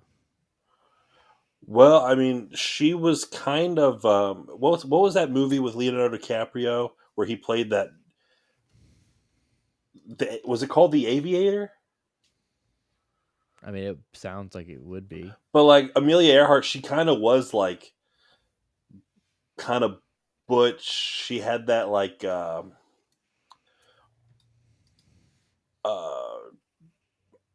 Katharine Hepburn kind of swagger about her, where she was just kind of one of the boys. She was like Megan Rapinoe. She pulls it off. She's got spiked pink hair. Like, whoa, shit, progressive. All right, so what else do they say down here? So we don't have to read the whole thing, but okay, it says the most recent group to join the search team of underwater archaeologists and marine robotics experts in deep sea vision and an ocean exploration company based in Charleston, South Carolina. bunch of Reddies said it may have found a clue that could bring some closure to the Earhart story. By using sonar images, a tool mapping the ocean floor that uses sound waves to measure the distance from the seabed to the surface, the group has spotted an anomaly in the Pacific Ocean, more than 16,000 feet or 4,877 meters underwater that resembles a small aircraft. The team believes that anomaly could be Lockheed 10E Electra, the 10-passenger plane that Earhart was piloting when she went missing while attempting to fly around the world. Okay, so they announced it on January 27th. This guy says some people call it one of the greatest mysteries of all time. I think it actually is the greatest mystery of all time, says CEO Tony Romeo. Dude, give me DB Cooper over this any day of the week. Just to give you to one up all. Earhart didn't have a sack of money. She just had a dude with maps. Yeah, who else literally hijacked a plane and then did? Do you think he's out? Do you think he survived the plane jump? Considering we never found him or the money, yeah. I agree. I think they would have had to found something, like a body, dude, they find like some of the craziest bodies buried in the woods and shit. Like somebody like had to have been going through the woods somewhere and like found a body sometime. Yeah, I don't know. I watched it might have been on Netflix, maybe it was on Amazon, but it was like Who Was DB Cooper or like that. It was in the last year or two. And like it was like each episode had like a different person who they thought like had a case to be DB Cooper. And like one lady straight up had like a pretty good case, like her husband may be DB Cooper, but I don't know. Obviously nothing for sure. But I think that's a crazier story than this. Yeah, you talk about like people will go up to like random rural like northern Alaska and find like bodies. But you're telling me you can't find this motherfucker in Washington? Who jumped out of a fucking plane? Yeah, like with a giant parachute and leaving leaving all kinds of tracks. Like there would be a footprint. Like there's shit that you could find. But so yeah, no, he motherfucker got away. And it's so cool because, like, we have that little shitty dive bar down here in St. Louis called DB Cooper's. And, like, Shan for years was like, I never knew what that was. Until, like, I think she was watching that thing with me and she was like, that's what DB Cooper. I'm like, yeah. That's why it's so cool. Like, DB Cooper's. Like, it's just a little bar called DB Cooper. It's a fun little bar. I used to go there with Dave back in the Dizzy. DB Cooper's. Shit, I'd knock this bitch out one punch. All right, good night. Bro, Amelia is no fucking match for the fucking one punch. She's flying, dude. Exterminated. All right, so the imagery was taken roughly 100 miles from Holland Island. Romeo said the next spot where Amelia Earhart and navigator Fred Noonan were expected to land following their last takeoff from Papua New Guinea. Lae Papua. The pair was declared lost at sea after the extent. So I didn't know she had somebody with her. Well, Fred Noonan, huh? Yeah, I had no idea that. I thought her whole thing was that she was like supposed to be the first woman to fly solo around the world, but she had a dude with maps. So why do we care about this bitch? I'm kind of with you on that. Yeah, she was the first woman to fly around the world, or was going to be. She was the first to fly across the Atlantic, right? Yeah, definitely. So she was attempting to be the first to circumnavigate the globe, and that's right. when she went down. And even so, if this guy was a navigator, he probably wasn't actually flying. I'm sure that's like the stipulation. But still, like right. But he's pointing her in the direction. Yeah, this dude's looking at fucking stars and shit, going like, "Okay, due east, like turn 5 degrees." Yeah, who's doing the hard work here? Yeah, she's just steering. This guy's literally in 87 years ago looking at. This ain't exactly a rally car where you're like, "All right, coming up 2 clicks, like due east now," and like you have to like drive the car and keep it on the road. You're in the air, and like you can make adjustments. You're over the ocean, and this guy's looking out and going, "Yeah, you're definitely going that way. We're going this way." And she still found a way to fuck it up. and she still fucked it up. Dude, get Amelia they ran Earhart out of off my gas. I don't know. Or she ran out of gas. But even then, it's probably her. He probably said, Amelia, we have to stop. Just like broads in their gaslight, their gaslight, they still don't get gas. It's 2024 and bitches still drive around with their gaslight on, and they go, I know it. You know what I'm saying? Like, he probably was like, Amelia, we've got to stop. Throttle up. Like, you're burning so much gas right now. Like, seriously, not only do you fly like a broad, they're like, we're burning fuel. They're like, not only that, but we are out of. Don't listen. I told you 80 miles ago we needed fuel, and now look at us. You're getting the pull up, and they didn't even have those back then. They didn't have it back. It's just me standing in the back going pull up. So he had to look away from his fucking map to go pull up. Yeah, pull up. He goes, I can't see the stars. Compass going, he's like, why is this shit rolling off my desk? Like, what the fuck? He looks over, all he sees is ocean. He's like, how the fuck did we end up here? Hey, Amelia, you may want to like fold your tray table up to the upright position, you fucking dumb bitch. You idiot. We're going down. Yeah, dude. Yeah, so she's not really shit, right? No. I mean, DB Cooper is way cooler than this. DB's definitely cooler, though. I mean, she's still shit. I mean, like, to say she's not shit at flying planes. That's about it. She can't fly. Look, anything they can do, we can do better. I'll not fly across the world. No, nobody did that. I don't know when somebody actually did that. That's the interesting question. I'm pretty sure there's a guy that's done the around the world in a fucking hot air balloon, isn't there? Yeah. First to fly around. How big is that guy's balls? The world, around the world. It's actually wild he got the air balloon up off the ground with a nutsack that big.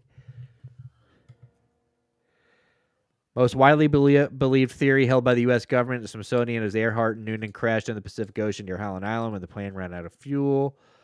Yeah. Oh, we actually launched it's this guy that this Amelia Earhart girl, she gets all the credit for not doing it. And yet, have you ever heard of a guy named Wiley Post? Tell us about Wiley, huh? First dude to fly solo around the world. Nice. All right, Wiley. Why don't we talk about him? Why don't we talk about people that did it instead of people who did not do it? Okay? Let's not give failures the spotlight. This guy die in a fucking flight? Well, they all end up flying. Dude, you're right about that, dude. People who fly, like my grandpa Ray, and he should be, you either survive the near death one, you know what I'm saying? Or you die. Like I still can't believe I discovered that shit. Dude, it's wild. Why the fuck didn't your grandpa Ray in his life sit the grandkids down and go, hey, let me tell you a little story about the time I had a midair collision with another plane. Dude. And I brought that bitch in to land and saved everybody. The other plane, they all died. My plane, everybody lived because my balls are so fucking huge. And they didn't even hit the plane. They just ricocheted off of the outer layer of my sack. That's all that was. They bounced off my massive balls, dude. And straight up. So unless you're that guy, you're gonna probably end up dying in a plane crash at some point. So I'll never understand people that like have to do this. I just watched. There's a video that's been circulating on Twitter the last like 2 days of that guy that fucking tried to base jump and fucking threw his parachute and it didn't open. Did you ever see the video of that guy that jumped out of the plane? His job was he was like recording parachutists. The guy that forgot his parachute. He forgot his parachute. And you see that moment of him going, oh, shit. And just knowing, like, there's nothing I could fucking do now. I'm just going to hurtle to the earth. And you know what? It makes it even more insulting than that. You got pricks like Travis Pastrana jumping out of airplanes on purpose without him. And you got guys in X Games shoots flying in to grab him. Like, he's done that like twice now. Or... Steve-O jerked off and came while skydiving. Without a parachute? or with a parachute? I think he was without. I That's think, sick. but on one of his stand-up specials, he pre-recorded a bit that played on one of his like tours, where he jumped out of a plane, jerking it, and like in the middle of his free fall, fucking came. Dude, that's sick. Imagine catching a 10,000-foot cum shot. Have you okay? Imagine. Would Okay, you rather find out a bird shit on you, or would you rather find out it was some dude's cum from 13,000 feet above you? well, so like, have you ever pulled out of like a car wash, and you're like, dude, just got my car washed, and then a bird shits on it, and like you're mad. Imagine how mad you would be.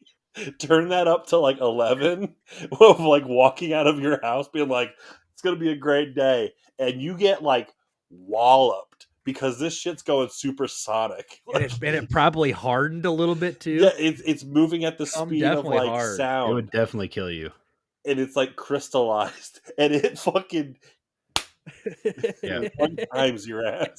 Yeah, dude. Dude, You would die. how do you tell people Cum that? shot. Like, dude, The most that's how violent Stuart cum shot ever. And if it killed you, dude, your reputation is fucked forever. Like, Yeah.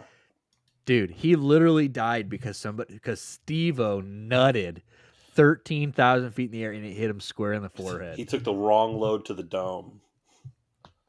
Dude, that's Like it fucked. hits you like right in the temple, like a soft area. Like that cum had to land somewhere, and like I said, it has to harden.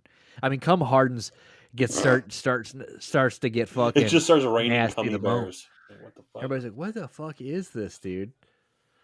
I did not know that though. That's pretty sick. Bravo, Steve-O. They said so. People are just doing this type of shit. That guy died. Free falling and still able to like Cum. get it up. You're like, I would be. There's able. no way. That's the last thing on my mind is like, oh, let me maintain my wood right now. Dude, there's no way I'm busting nuts 10,000 feet in the air. There's just no way. Unless I'm in a plane. Even then, dude, like, Really? like I'm talking like, like in a passenger airplane, maybe. Yeah, I would love to join the Mile High Club. Dude, you should fuck on the way to Guatemala, dude. I'm flying On the first way class. back. Fuck on the way back. Don't ruin the trip. Yeah, don't, because then you get arrested or something when you land. You don't want that. So like, fuck on the way back. So at least when you land one in America. So you're getting arrested by the authorities. We land in Guatemala, and like our whole preacher family comes to pick us up from the airport. My wife's like got her legs crossed, trying to hold it in, like a dirty girl. You should get some vibrating tees for when you guys go over there, dude. That'd be sick. I like the idea of that shit. Vibrating panties with the I fucking had someone front office in the Cavs game, dude. He came like a water fountain. Well, front office, it's time to do the wave. He's Dude, like, oh. Right on those poor souls sitting in front of us.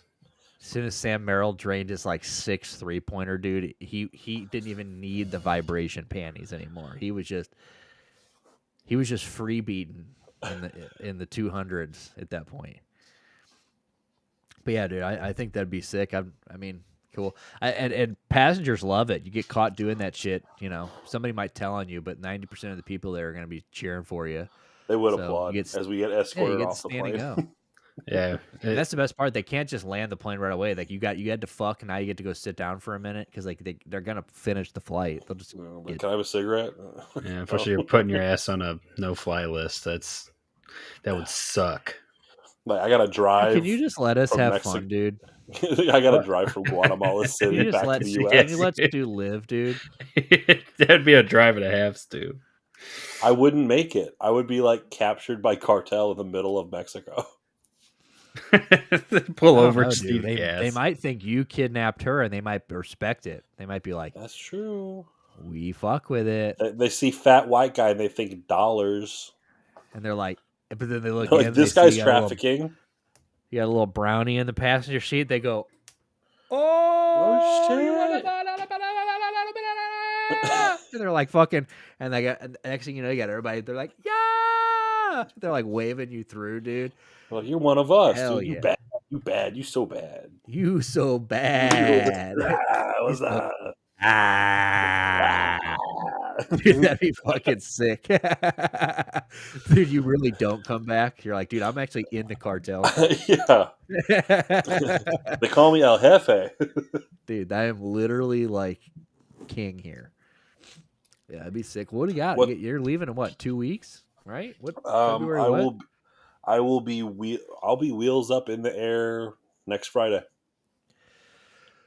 Ooh, look at you, dude. I'm ready. I'm excited for my long dick Don't pause ashtray there. you're gonna bring me. I'm excited for my long dick. I'm ready for that long dick ashtray. Oh yeah, yeah, dude, the dick.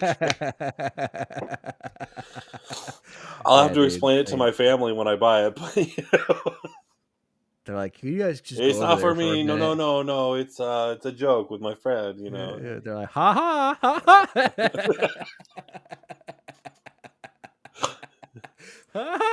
They're all like, "Oh," confused, laugh like that, nervous, like, "Ha ha."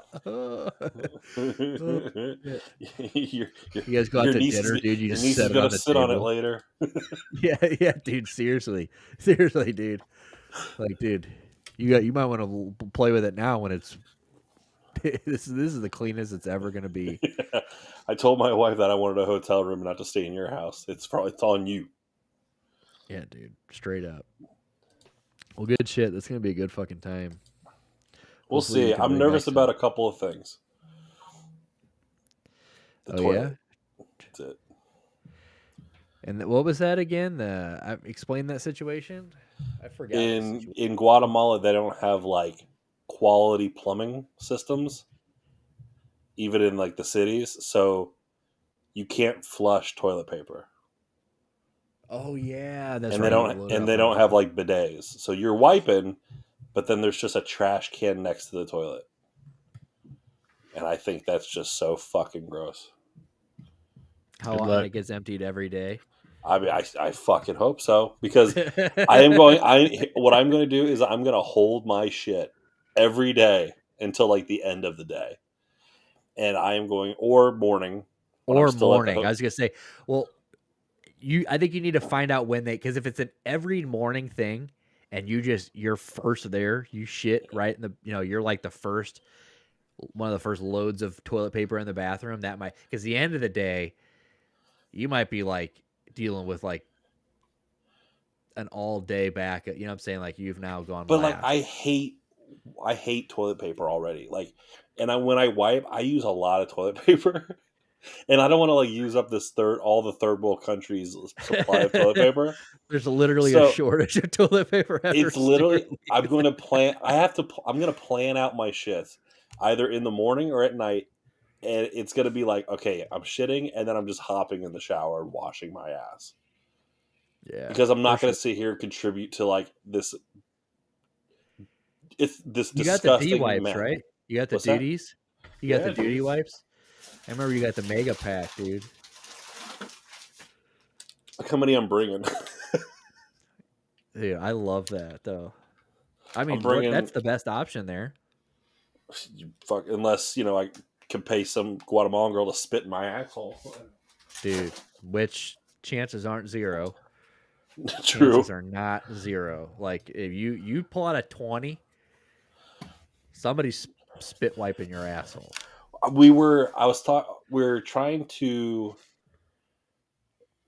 wife and I were talking about the Big Mac metric as a way of like explaining like the difference between the value of our money here and there. And so you could buy, because my wife, she had some cash on her and she was counting it. She had like $39 in cash. And so I was looking up the like, okay, how many Big Macs can you buy in Guatemala with 39 American dollars? You could buy 11 Big Macs. Or you could buy 7 in America. Damn, 4 Big Mac difference. That's 4 Big Mac difference with that money. So not bad. That kind of shows you what the conversion is. Yeah. I've never heard that. Is that a pretty common thing? The Big Mac thing? There is a website that uses. Let me see The Big Mac metric system? it's the Big Mac metric. Yeah, I definitely want to. Let's see that. I'm sorry, the Big Mac Index is a novel way of measuring whether the market exchange rates for different countries' currencies are overvalued or undervalued. It was created by The Economist in 1986. Can we pull this up? I want to see the website. Can you? I want to see like where you pull like put in the numbers, dude. That's wild. You got it, FO? Oh no, I don't know what the website is. Well, just Google the Big Mac Index 2023. When I was watching Needle Drop react to the new Lil Dicky thing, he goes, yeah, there's a market for Lil Dicky, just like there's a market for dude wipes. I thought it was so funny. I immediately thought of you in that stack. I was like, I'm pretty sure Stewart has a fat stack, but it was funny because like in his review, he goes, I'm only gonna say it this once. He goes, I'm only gonna say the album name once, and then it zooms on him and he goes, penis. Dude, it's so funny. It's like the disappointment on his face. Penis. There you go. All right, dude. So obviously, Holy like shit. the U.S. value of a Big Mac is they use that as the benchmark. Damn, so we owe money in Canada. No. That's No. worth less. Yeah. So the red Oh. is where our currency is worth more than Oh, the so we other. owe people. You go the other Yeah. way, we start needing to pay a Yeah. little more. God, fuck Switzerland, dude.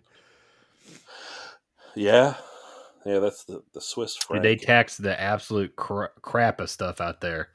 Yes, they do. But Like a very fast high food quality of stuff. life. Yeah. Well, I mean, it's like the fast food's taxed even more. Like there was almost none. There's also no there. fat people there. Facts, because there's no fast food. And in Norway, hell, you saw Norway. It's cold, so you would expect there to be some husky motherfuckers. Nope. No, They're all yeah. skinny, white, blonde hair, blue eyed motherfuckers. Driving EVs. Yeah. Seriously. I did work with a chunky Swedish guy. Oh, that's why he's in America. Yeah. They fucking kicked him out. Yeah, he's from Get the Iraq fuck too. outta He's from here. Iraq too. Born in Iraq, raised in Sweden. Oh, Jesus. that's interesting. So I guess how many Big Macs can we buy in Iraq, dude? Uh, They're like, jokes on you. we not don't on the have 'em. list. Yeah, not on the list. God damn. Well, Afghani and Pakistan. So what is the most Middle Eastern country on here that we can get a fucking Biggie Mac in? Well, I mean, Azerbaijan, Pakistan, Jordan. Oh yeah, Pakistan's there. Nice. Qatar, Turkey. So yeah, you see the Guatemala, the Quetzal. Look at that. I mean, it's quite the exchange rate. Damn, dude, Iraq. That's so shit. No wonder there's a war there. Can you go up a little bit? Yeah, it's not on there. Damn, dude. The UAE's on there. Brazil. There might not even Lebanon. be McDonald's there, honestly, given the history. Damn, Afghanistan doesn't have any either, do they? Yeah, well, not on this list anyway. But I mean, obviously, this is in every country. I made it a point to, while I'm in Guatemala, to go to have like a breakfast or something at it. Oh yeah, dude. McDonald's. I think you have to. I think anytime you go to a different country, you have to try the McDonald's if they have. Ooh, for here front office. Shit they have. Type in their menu. Yeah, damn right, bud. I missed that, but yeah, he's right.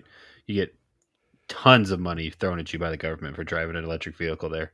Yeah. What were you saying, Stu? Google Guatemalan McDonald's menu. And then Google big booty Guatemalans after that. Dude, that's fucking all of them. Yeah, so just Google that and hit him. Oh, big tasty tocino. Deliciosa hamburguesa. Una And un guadana pan libre con. doble. And then That's Big Mac. my favorite Spanish word. That's so funny that what's your favorite one? My favorite word in Spanish is hamburguesa. It's not Big Mac. No, hamburguesa is just hamburger. Yeah, I know, just funny. I just think it's funny that all these have got names and then it's just Big Mac And Big Yeah. Tasty. and Big Well, Tasty. like in Pulp Fiction, where they're like, you know what they call a double quarter patty cheese in Paris? And they're like, what do you call a Big Mac? Well, the Big Mac's the Big Mac. Can you go up a little bit? Triple bacon. Holy shit! Hamburguesa elaborado con tres torta. So it's got torta. So three slices of meat. Oh, three patties. Torta de carne. That's So what it it was is. a burger Triple patty. bacon cheeseburger. Okay. I was thinking maybe it was like triple bake. Well, it's got okay, so it's a bacon but triple burger. Okay. Yeah, I was triple sorry burger. because Right. torta is like when you just say torta, you think They like have bread, but torta de carne is Double a Big patty. Mac. What the fuck? that's what I'm looking at right there. Double Big Whoa. Mac. That's what you're getting. Oh, damn, dude. No. Actually, fuck that. I actually because they do that here now. Double Big Oh, Macs? damn. Yeah, I got the double Big Mac a week ago. My wife on her birthday, I was like, "Baby, what do you want to have for your birthday dinner?" She's like, "We haven't had McDonald's in a long time." I was like, "Oh, okay." So we got McDonald's for her birthday. We picked it up on the way home from work, and I saw the double Big Mac. I was like, "I love a Big Mac, but and the patties are so small." I was like, "Let me try this double Big Mac." Dude, it just falls apart. It is the sloppiest burger that just falls apart. Everything slides out. It's a mess. Don't touch this double Big Mac. Damn, dude. And they're calling the Big Mac sauce salsa. I mean, I know that's obviously just a conversion, but it's just funny to see that. So, torte de carne, You carne, 100% de res, Yeah. y 100% salsa Big beef, Mac. baby. Caldo de res. I'm starting to think living in the South, dude, turn you sour to the Browns, dude. Me? That's Who? what I'm thinking. You Me? What do you mean? making fun of the way they just said salsa. Yeah, that's just a little funny. And then I heard you behind your breath go fucking retards. Wait, so here, is there a breakfast on there? Yeah. Okay. It's gonna surprise. I don't speak Spanish, so I gotta Whatever think that about looks where like. the menu is. McMuffins. Oh, I like the McMuffin Shoot. Super Chapin con What Looking the fuck? at that. jamon. Hell yeah, dude. The Chapina. The Super Chapin. So Chapin literally just means like a Guatemalan guy. Super They have guy. one over here too. If you're That's if you're salchicha. if you're a Guatemalan male, you're a Chapin. If you're a Guatemalan woman, you're a Chapina. They got double. You I get want double sausage with one egg. Chapina McMuffin con jamon. Salchicha. Oh, Stu, you might have a good time. You start getting fucking Dude, look at that over McMuffins there. with double sausage. McMuffin I mean, tocino doble y I huevo. tell you what, though, you know for a fact that the fucking coffee is going to be on the fucking spot.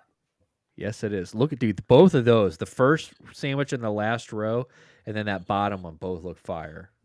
Look how much bacon's on that McMuffin tocino doble y huevo.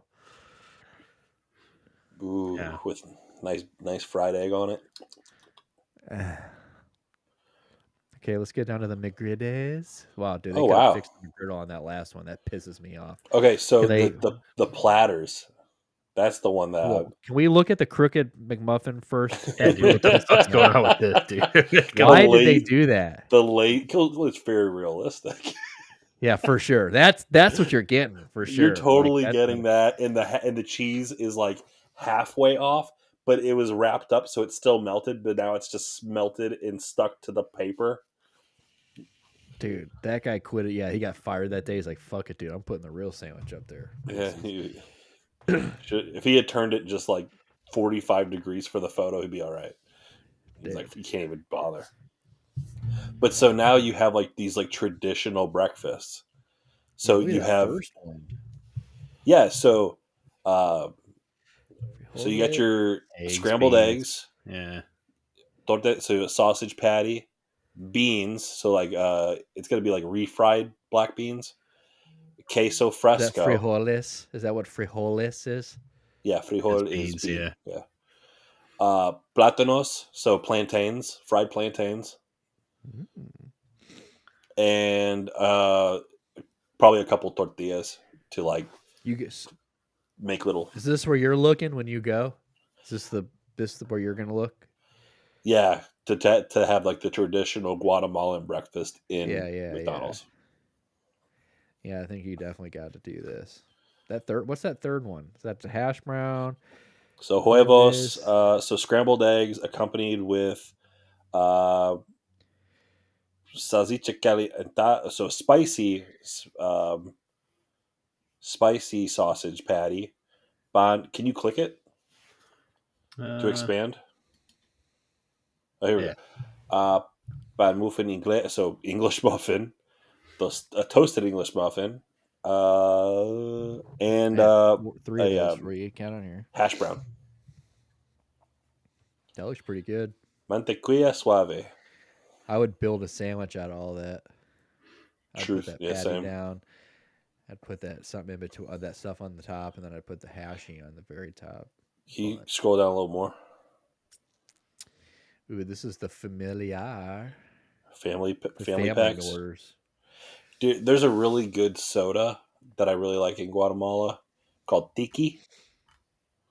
Tiki. It's a pineapple soda. It's awesome.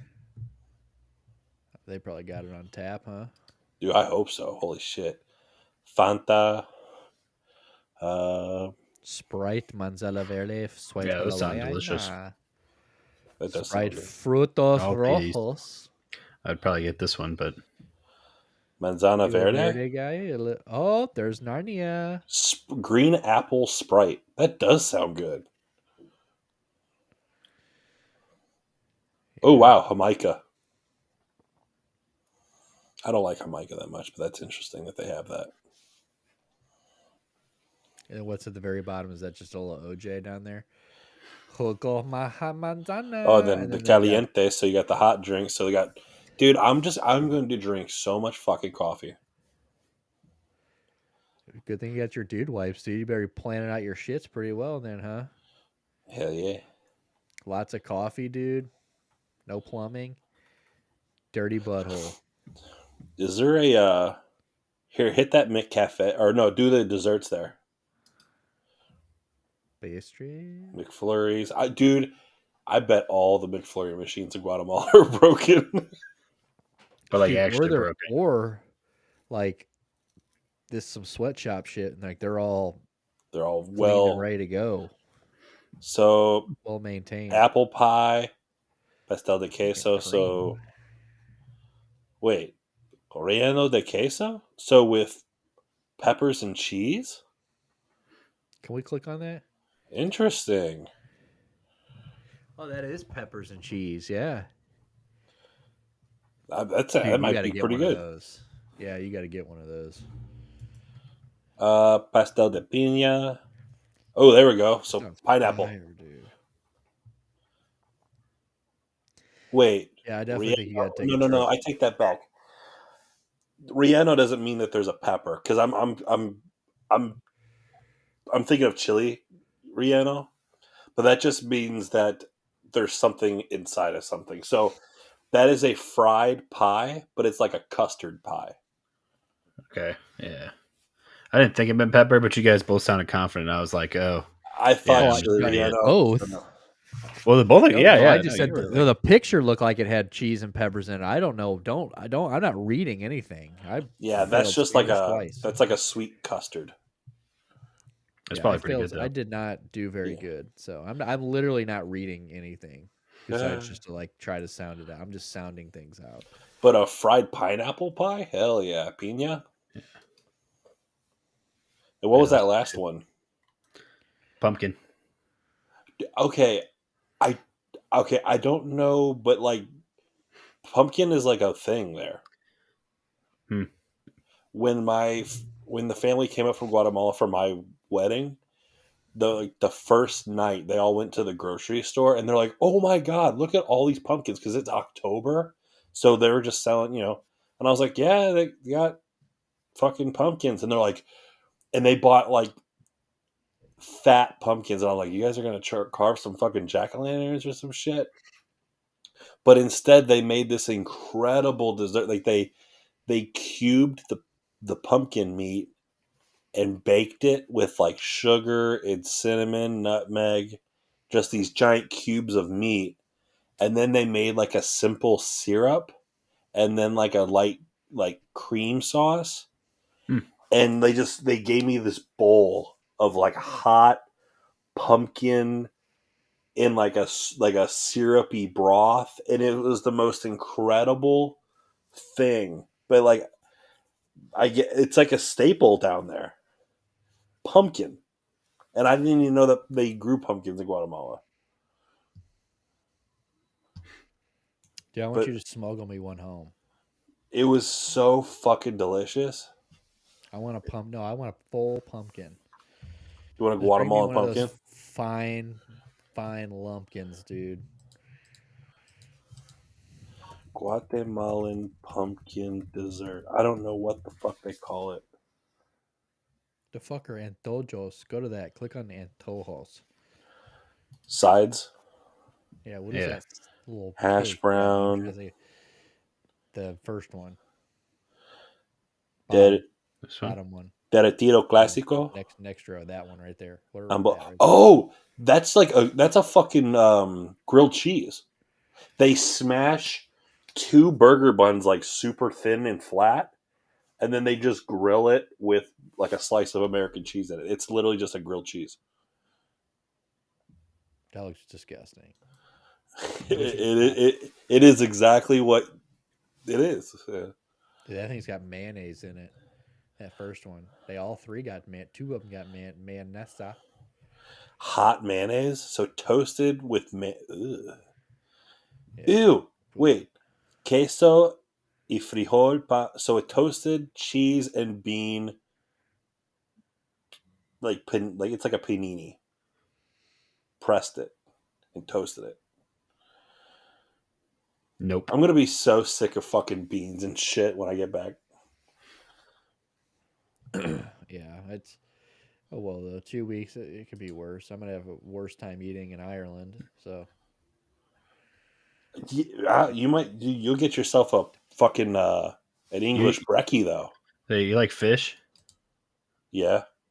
Well, I was more talking to Nick, but definitely fish. I mean, that's something you can get there. That's pretty good, dude. I would just eat English breakfasts. That's all I would eat. I want one though, dude. I don't want one. Nick's like, I don't want beans for breakfast. I don't want it, dude. Heinz beans for breakfast. I don't want fucking ketchup, dude. Like tomato sauce brought to my fucking. And you don't like let me think. Staples, you don't like mushrooms, right? And you're not a big tomato guy, right? Jesus fucking Christ, bro. You would hate half of an English brekkie. Yeah, I mean, I watch people eat those, and I'm like, why? Oh, it's blood delicious. Sausages, dude. Black pudding, blood sausage, it's all right. It's not that bad. I enjoy it, but it's definitely anything that you have to start off saying it's not that bad. It's bad. Like I don't want to hear anything you have to just defend. I wouldn't want to have it my first time there. You know, that would be yeah, dude. I don't want to have it my first, second, or third time there. So we're gonna figure it out though. I'm just gonna Europe, dude. I just don't want to eat in Europe. I can eat in southern. Like when I went to Mexico, I ate obviously, I love all that. Like I can go anywhere in the south. I can eat almost anywhere else in the world. But then you get to maybe like China, like real Chinese food. You get to like that wacky shit. They start eating like black eggs and shit. Like no thanks. But dude, Europeans eat like fuck. Does Ireland share the rest of? Okay, let me word that properly to not insult the Irish. Does Ireland share England's love of like curry? Yes. So you can have a really good curry. Yeah, definitely. I mean, especially in like Yeah, the I bigger fuck cities with like that. Dublin. Yeah, you'll be all right. Yeah, I think you'll probably be impressed with the food. I hope you are at least. I don't know. It's either you like it or you don't. Jumping Yeah, like I shrimp. said, What is a jumping shrimp salad? that sounds like shit. Jumping shrimp salad? It doesn't sound any shrimp salads, anything salad. Like, why are we making salad, dude? What salad's good? Like potato Tuna salad's salad? good. Tuna salad, I love tuna salad. I had tuna salad for dude. lunch yesterday. Fucking Ham disgusting. salad? You have a ham salad sandwich. Dude. Ham salad. This sounds like a prison meal. You've never had Ham ham salad? salad. I can't say I've had No. ham salad. I imagine it's like chicken salad but with ham, right? Yeah. Okay. And chicken salad's not good either. Well, no, because people get weird and put like craisins and walnuts and apple and shit in that. Chicken salad sucks ass. But I There was will. this place that he was Crab just putting salad's good. why Tuna? do we have to make salads out of it? Why can't we just eat crab? Like Because you get like, why do we have to put mayonnaise and shit and everything? You know what I'm saying? Like, Yeah, but that shit's gross. Jumping shrimp salad. It's like when can we show it? Can we show it? what a jumping shrimp salad is. Oh, you just know what it is? Well, if it's what I think he's talking about, let me Google Why don't it. we give it a goog, dude? See what it is, because I think it's when they eat the shrimps raw and they're like still moving. And I don't like that. I don't like that. Yeah, I don't like that. well, you said you wanted to see it. No, I want to see it, but I don't. If No, the okay. guy that eats like a fucking coal miner is you in over there, dude. No. I want you to pull this up, but I want you to pull up a video of it. Well, yeah, dude. Bro, I have what no the other way. fuck is that? No other Dude, way, dude. Play it. But are you sick? Try a bitch? Are Thai you eating delicacy, this? which is live shrimp salad. So first we'll get some onions and some lime juice, salt, chili, and then he's gonna catch the. Oh, so it's not even cooked. It's just. No, they're alive. They're straight out we're the gonna tank. They dump were swimming live around a shrimp minute on ago, top of chili and sauce. now. That was Oh my god! Okay, I was like, that's not gonna taste bad. They are jumping around inside fuck the no. case. That's a big spoon, isn't it? No, Hakuna Matata. no. Okay, close. Oh my god, they bit me. Really? Yeah, they bit me when they went in my mouth. There you go. They bit him back. They fought all the way down. Dude, You look so distraught. he put a like That's fucking very disgusting, dude. acidic, spicy, like Thai chili sauce, and then you dumped shrimp in it and shook it up. So now they're coated, so they're in pain and jumping around all pissed off. And then No you're wonder gonna they put that in your bit mouth, you. and then they're gonna bite Yeah. the fuck out of you. Yeah, no shit. They were like, all right, we were already pissed off about the situation. Then you shook it up. Have you ever seen in Japan when they try to eat the live octopus? No, what? Oh, okay. And it's fighting around and shit. Yeah, and sometimes people will start to choke because it'll It's use like, its little suction cups and be like, hold up. Hold and up, like, bitch. yeah. Dude, pull that up.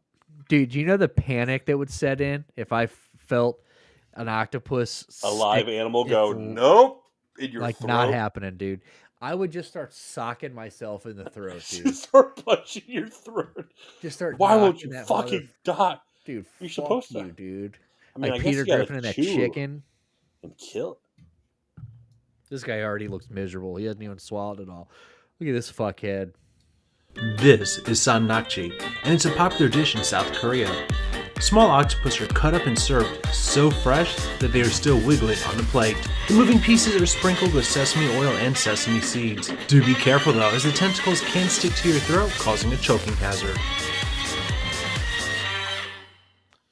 So again, like it's because it's there's a lot of acidity in that sauce. The muscles like spasm, and that's why they're still moving. Like Yeah, I don't know if yeah. you've ever seen like someone make frog legs, and they'll squeeze like a lemon on the frog legs, and all of a sudden it's like, "Hello, my honey. Hello, my darling. Hello, my ragtime gal." That's wild. What the fuck, dude? Like if you were like, dude, I would be so pissed if I had to fight down an octopus. Yeah, this octopus tentacle that's trying to lodge itself in your throat. I would still take my chance with that before I eat jumping shrimp salad though. Because you want when I eat shrimp, it better be deveined, which means it doesn't have the mud vein, which means it doesn't have the poo. You're eating it live, so you're just totally eating poo-filled shrimp. Well, it's crazy that they eat them when they're young too, so the shells aren't hardened. That's, Soft I shell noticed shrimp. that. I was like, damn, it's interesting. It's like the veal of shrimp. Yeah, soft You're baby eating shrimp. fish shit. Yeah. Like when you have shrimp cocktail, all the shrimp's been deveined, right? But not. You're eating a live one, so it's still got all the organs and the fucking intestinal tract. You're eating fucking shrimpy poo, dude. You're out of your fucking mind. Bud, how the fuck do you find this shit? I know you want to go to Japan or whatever. Is this some shit you're trying to eat?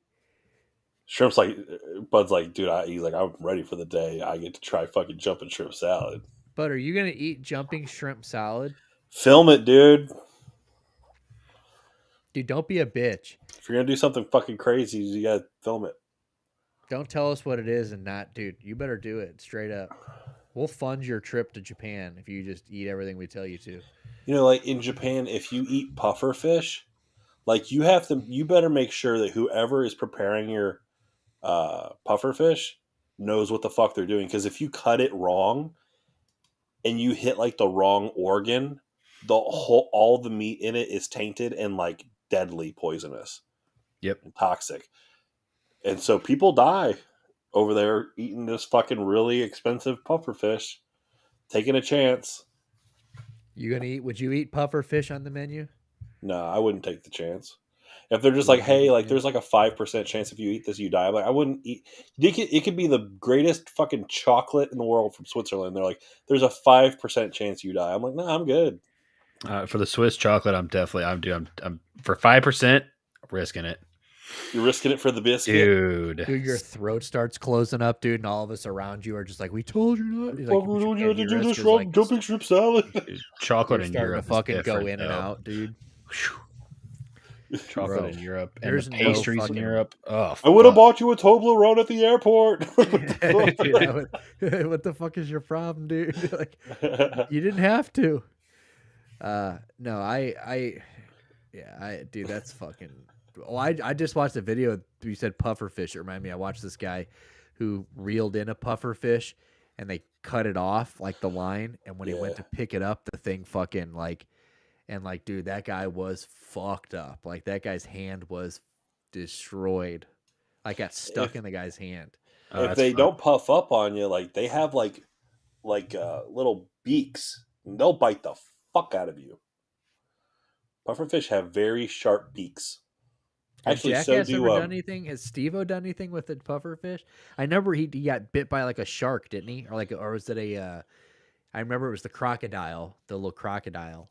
Yeah, he's been bit by a little crocodile. He's been bit by I'm trying to think. I remember the whale shark gummer. Remember that? What they do there? They had swim trunks that were made out of net, and so they took shrimp and krill and shoved that all into their pants, and they dove into the ocean to attract these whale sharks. And whale sharks are technically a shark, but they don't have teeth. So so they're trying to get at these shrimp that are in their pants, and so they're just getting a mad shark gummer going hell yeah, dude. Dude, just a little blowy, dude. Yeah, a little fucking gum ass blowjob, dude. Gummer. The whale shark gummer, dude. Oh yeah, and then Steve-O he put the oh yeah. Head and fucking shoved a giant ass 0 gauge fishing hook through his cheek and they cast him out to shark.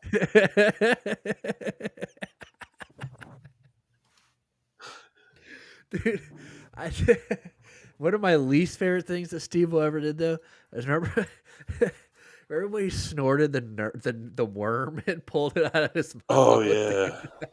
That's foul. Dude, when he's he's doing the trying to get it to come out, I can I can feel myself gagging right now. Like, There was the, his very first appearance on Jackass was the goldfish.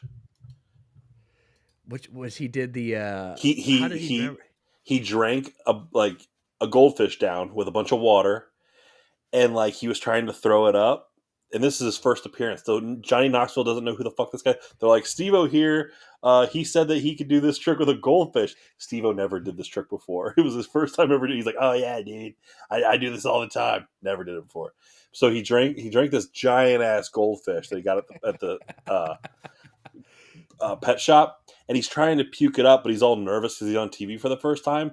So like you see this like dread set over Steve-O where he's like, I'm just gonna kill like this fish is dead, and so he's still trying to do it. Meanwhile, he's taking chugs of water to like kind of try to keep it alive. Finally, after like 5 fucking minutes, finally pukes it back into the bowl, and there's a fucking live ass goldfish. Damn, dude. I So- remember that stunt, but I didn't know all that behind it. And Yeah, they me went to Japan. He snorted wasabi, and it's in Japan, so it's like the actual wasabi root, not that fake shit that we get here. It's wasabi snooters. Dude, what a fucking nutbag, dude. Dude, Jackass and Wild Boys were just the best. Yeah, Wild Boys was so good. I Wild loved Boys the Wild Boys shit. so much. That sounds like a fucking like a thumbnail, dude. You and I as the Wild Boys. You and I as the Wild Boy sitting on the fucking elephant. Yeah, dude. Yeah, dude. That's got to be it. All That's right. so good. Hell yeah. I love that show. That is is that show like can you go back and watch that anywhere? Let me see if it's on like Paramount Plus or something. Let me see. Wild Boys. Cuz I would actually go back and watch Wild Boys. That I was would definitely the best too. spin-off. I Viva La was a Bam was really big Viva good. La Bam, but Viva La Bam was scripted. Oh yeah, it's And on, obviously like Paramount Plus. Really? Yeah, it's on Paramount Plus, Apple TV, and Microsoft Store. Oh, Oh, and Amazon. motherfuck. Oh, it's on Amazon. Oh, I bet you have to pay extra for that though. Yeah. Let's see. It was probably the Paramount Plus add-on. Yeah. Oh yeah, So that's exactly what it is. I'm gonna have to go watch that. 'Cause, yeah, what a great show. I might go watch some tonight now. God, what a show! Him and Chris Pontius were the great. Remember Chris Pontius? He did 2 cribs. The one time he had a house, second time he had a truck, or is it the first time he had a truck? Second The time first he had a time, house? yeah, the first time was like they still had no money. It was after the first movie. They didn't get paid jack shit. So Steve-O had a shitty apartment where like he had the pillars of beer cans. And then Pontius, he had like a shitty truck with like all of his like thongs in the back and a guitar. Yeah. They're just like real gutter motherfuckers that just made Ryan Dunn was sleeping in some guy's basement. They had a pool table, and he's like, "Here's all my bills." He's like, "That I don't pay." He's like, "I only pay him when like eventually someone calls me and tells me to pay it." You're like, "Hey, we're about to shut off your phone." He's like, "All right, I'll pay it." Yeah. Yeah, dude. What just a wild group of motherfuckers. Like literally just outcasts. Well, we would do that. The plane would have been good, but a couple weeks ago we had us flying in a plane over Epstein Island. So we can't have 2 plane ones. The Wild Boys on the that's a nostalgia one right there. Yeah, dude, nuts to butts on an elephant.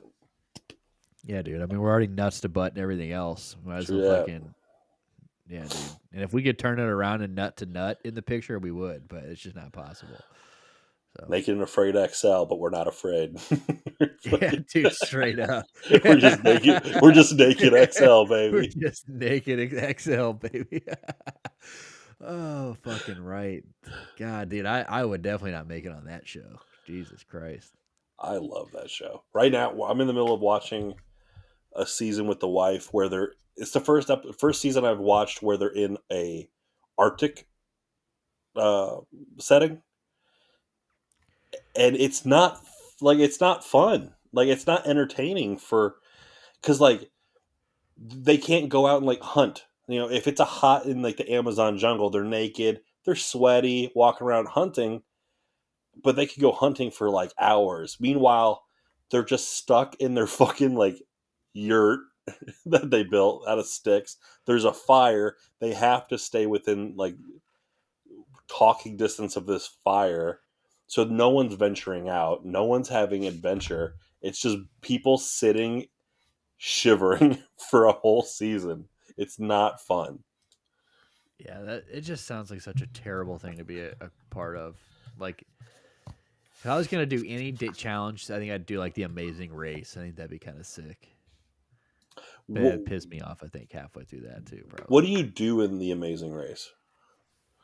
Crazy Just, shit. race. Yeah. You just like race across the world, like the different parts of the world. But like, there's like clues. You have to do like different obstacles, different challenges, Yeah. and then like at each challenge, like, you have to put clues together, and like you find like the next spot that you're like, and then like at the end. So at the end of each episode, there's like a spot that you're trying to get to first, and then like the last team or like the second last team. Mostly each week, the last team gets voted off or eliminated. Sometimes they won't have an elimination week. Sometimes they bring people back. I mean, it's wild, but it's a pretty fun show. I used to watch. My mom used to watch it when I was growing up, but that would be a fun show to be a part of, I think. You'd have to really get somebody that you can do it with, though, because dude, those people get pissed the fuck off. They have like people who are like married and shit, and like it's the last person I think you'd ever want to do that with. I mean, halfway you're stuck halfway across the world. You guys get pissed off midway through season. Right. You don't have a choice. You got to finish it, you know? You got to finish it, dude. Yeah. I think Nick and I think you and I would kick ass if we did the Gumball 3000. Oh, fuck yeah, dude. The Gumball 3000 would be sick. Like, all these rich assholes in their, like, Lambos and Porsches, but, like, you and I pull up and we're in, like, an Acura. And we're just trading shifts, like, just fucking hauling ass. Dude, I can do, yeah, for sure. And, like, I can drive like a mother, as far as, like, long-term, dude. Yeah. Bro, I'd be pumping. Do they still do that? They stopped doing it for a few years. It got really, like, gnarly on them. Let me see. The 2022 one was postponed. Cannonball Run is what Bud says. Dude, one of my favorite movies, dude, Cannonball Run. Let's see. 2023, the Gumball 3000 returned to Europe with a European tour. The first time the rally had come to Europe in 4 years. It began in Edinburgh, Scotland, before heading to London, England, Amsterdam, the Netherlands, Verbier, Switzerland, Venice, Italy, and Budapest, Hungary, before crossing the finish line in the coastal resort of Puerto Montenegro. Returning participants included Dallas Austin, Eve. Oh, wow, the singer Eve. Bunby. Nice. Young Philly, Michael DePa, and Canadian YouTube duo Daily Driven Exotics. So this YouTuber, we could do it. Participating in the third rally, who drew large crowds at each location. Do a Pushing Mongo car for the fucking Cannonball Run, or for the Gumball 3000. Yeah, we just go over there and we buy some like disposable, like, used ass car. Destroy that motherfucker. Just spray paint the skull on the hood. Fucking right, dude. Yeah, 2024 Gumball 3000 is due to celebrate its 25th anniversary on a route that begins at the Pyramids of Giza and finishes at the Formula One Singapore Grand Prix. Nice. Let's go, dude. That'd be sick. Let's go. We're doing it. We're quitting our jobs. I would love to do this. That'd be so sick. So Totally, dude. Grand Prix, dude. Ending at a Grand Prix in Singapore. Yeah, there you go, bud. Dude, we'll just haul ass in an 06 Prius. We'll never have to pull over, dude. We'll never have to stop and get gas, dude. We'll just haul ass. Dude, just plug in for a while and fucking... Yeah, it's a hybrid, dude. Scoot, trickle charge off the gas, refill the gas, run off the battery. Yeah, if you get up to like 100 and then you just slam on the brakes, that's got to get you at least another 10 miles, 20 miles, right? I mean, the slam on the brakes, you know, like straight down. As long as we can keep our car afloat on all four wheels, we'll be all right. That's some good shit. Dude, I would love to do that. Yeah, that would be pretty fucking cool. That would definitely be the one I would choose, actually. I forgot all about that one until you said it. I had totally forgot about that. Yeah, they I still just do saw what that you one. sent me, front office. Stop it. The Cannonball Dude, I had Run. to. I That's saw the that. I was one like, because the Cannonball Run is the original like race. Cannonball Run Challenge, or they used to be called like the Cannonball Sea to Shining Sea. Let me see.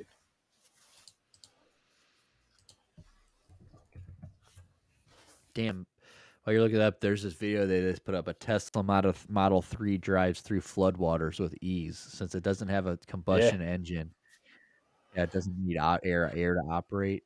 So it's yep. just like driving As on long it. as it's watertight, dude, or I mean, it's probably not watertight, but it's very definitely water resistant. So the you can probably do that Cannonball, for 5-10 minutes. the Cannonball Baker Sea to Shining Sea Memorial Trophy Dash, widely known as the Cannonball Baker or Cannonball Run, was an unofficial, unsanctioned automobile race run 5 times in the 70s from New York City in Darien, Connecticut, on the East Coast, to the Portofino Inn in Los Angeles' suburb of Redondo Beach.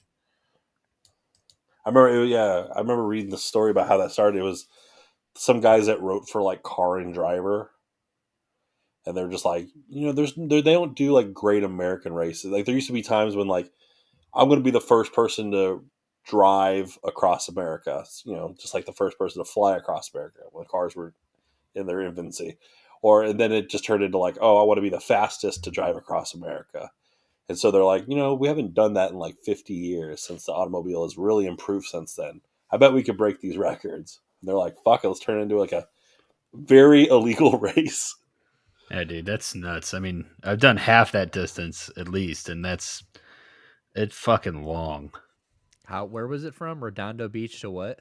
So it started basically New York to LA. Yeah. Oh yeah, nice. So And so like people would like plan out their trek, and it's like try to figure out what the fastest route is. Obviously, like Route 66 is going to be like you're going through St. Louis, you're driving straight across Missouri into no Highway Oklahoma. 70. Yeah, drop down into Oklahoma City, down past Albuquerque. Yeah, Dude, I do it on rollerblades, dude. yeah. Man, that would take fuck. Dude, your feet would be fucking 3 times the size by the time you finish that thing. Can you imagine how much fucking muscle you'd build? I've always What, wanted to the do. Vin Wiki video? Did you already read that? The Vin Wiki video? Were you already talking about that? Is that what you were talking about a second ago? Oh, sorry. No. Yeah, the Vin Wiki video about the world record run is a good watch. Oh, I thought that's what you were just talking about. Yeah. But I want to do something substantial like that. I want to like drive across America, or I want to float down the Mississippi River, or just do something. Like I want to I want to get in like a kayak or a canoe and just start it in like St. Paul, Minnesota, and just float all the way down to like New Orleans. it sounds dangerous. People do it all the time. Rivers they don't ever get pretty wild at sometimes, like at night. Not the Mississippi. It's pretty tame. It's just because it's big, so there's no like shallows where it gets like rapids and all that shit. It's like just a very steady. That's why it was always so good for like barges and transportation of goods, because it was just a very tame river. Yeah, I want to like ride a bike across the world or something. Yeah, ride a bicycle. Like I would like to, if I got back in shape, you and I hop on, get bicycles. We start in St. Charles, and we ride the fucking Katy Trail, dude. And we'll go across the state of Missouri and end up in like Casey. I'm down with that. I had a buddy of mine, Tyler Simon, in middle school or in high school. That after high school, he did the Katy Trail. He biked the Katy Trail. World record was set during COVID time, so nobody was on the highways. Yeah, that sounds good. Oh, that's fucking genius. Yeah, that is genius. Way to pick your spot. Dude, they're like, now's the time. Yeah. Dude, nobody on highways. That's probably pretty sick. You got the whole fucking interstate to yourself. Did you ever see the movie with Burt Reynolds and all that? Mm-mm. But like, because it's based off the actual race, and like a lot of the ideas for the movie were, where it was like, okay, so we're going to buy an ambulance, and we're gonna haul ass, and we're gonna have our lights on, our cherries, and all that shit. And if we get pulled over by the police for speed, we're just gonna tell them like we're gonna have someone.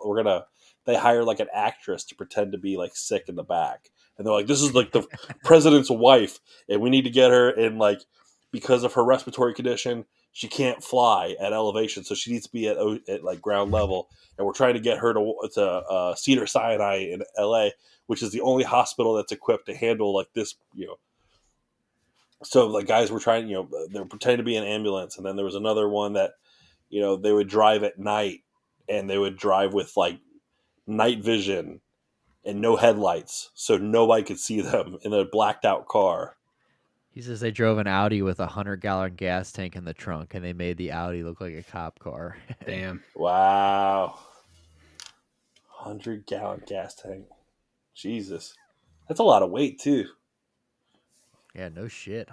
So 100 like, gallons, dude. you're fucking like tweaking that suspension. Yeah, you're dragging your bumper, dude. Some hard ass suspension. They made the Audi look like that's so badass. So like just like ingenious ways of like trying to disguise your car or hide your car, or a tactic to stay off like the most like the major highways. Yeah, no, that's sick. I would definitely. Like I said that's my kind of thing. You get me in a driving across the country, driving time thing, we're in there, baby. They're so fucking cool, dude. Yeah, and a van. We just need to get a van. Yeah, Stupid van life, dude. Feel like those guys that get a fry oil. We just stop at restaurants after the end of the night and get their grease or their fry oil. Get our car to run on fry. Well, who was that? Remember that? That guy. The guys had the van that ran on fry oil. Keith Morris from Circle Jerks. He had a car for a while that ran on fry oil. Hell yeah.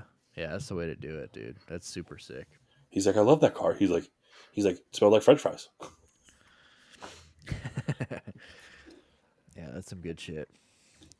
All right. Well, I'm trying to think what else we have. Do we have anything else we want to chitty chat about here tonight? I guess not. I mean, we can talk about the ring thing. We're already at what 2.5 hours here almost.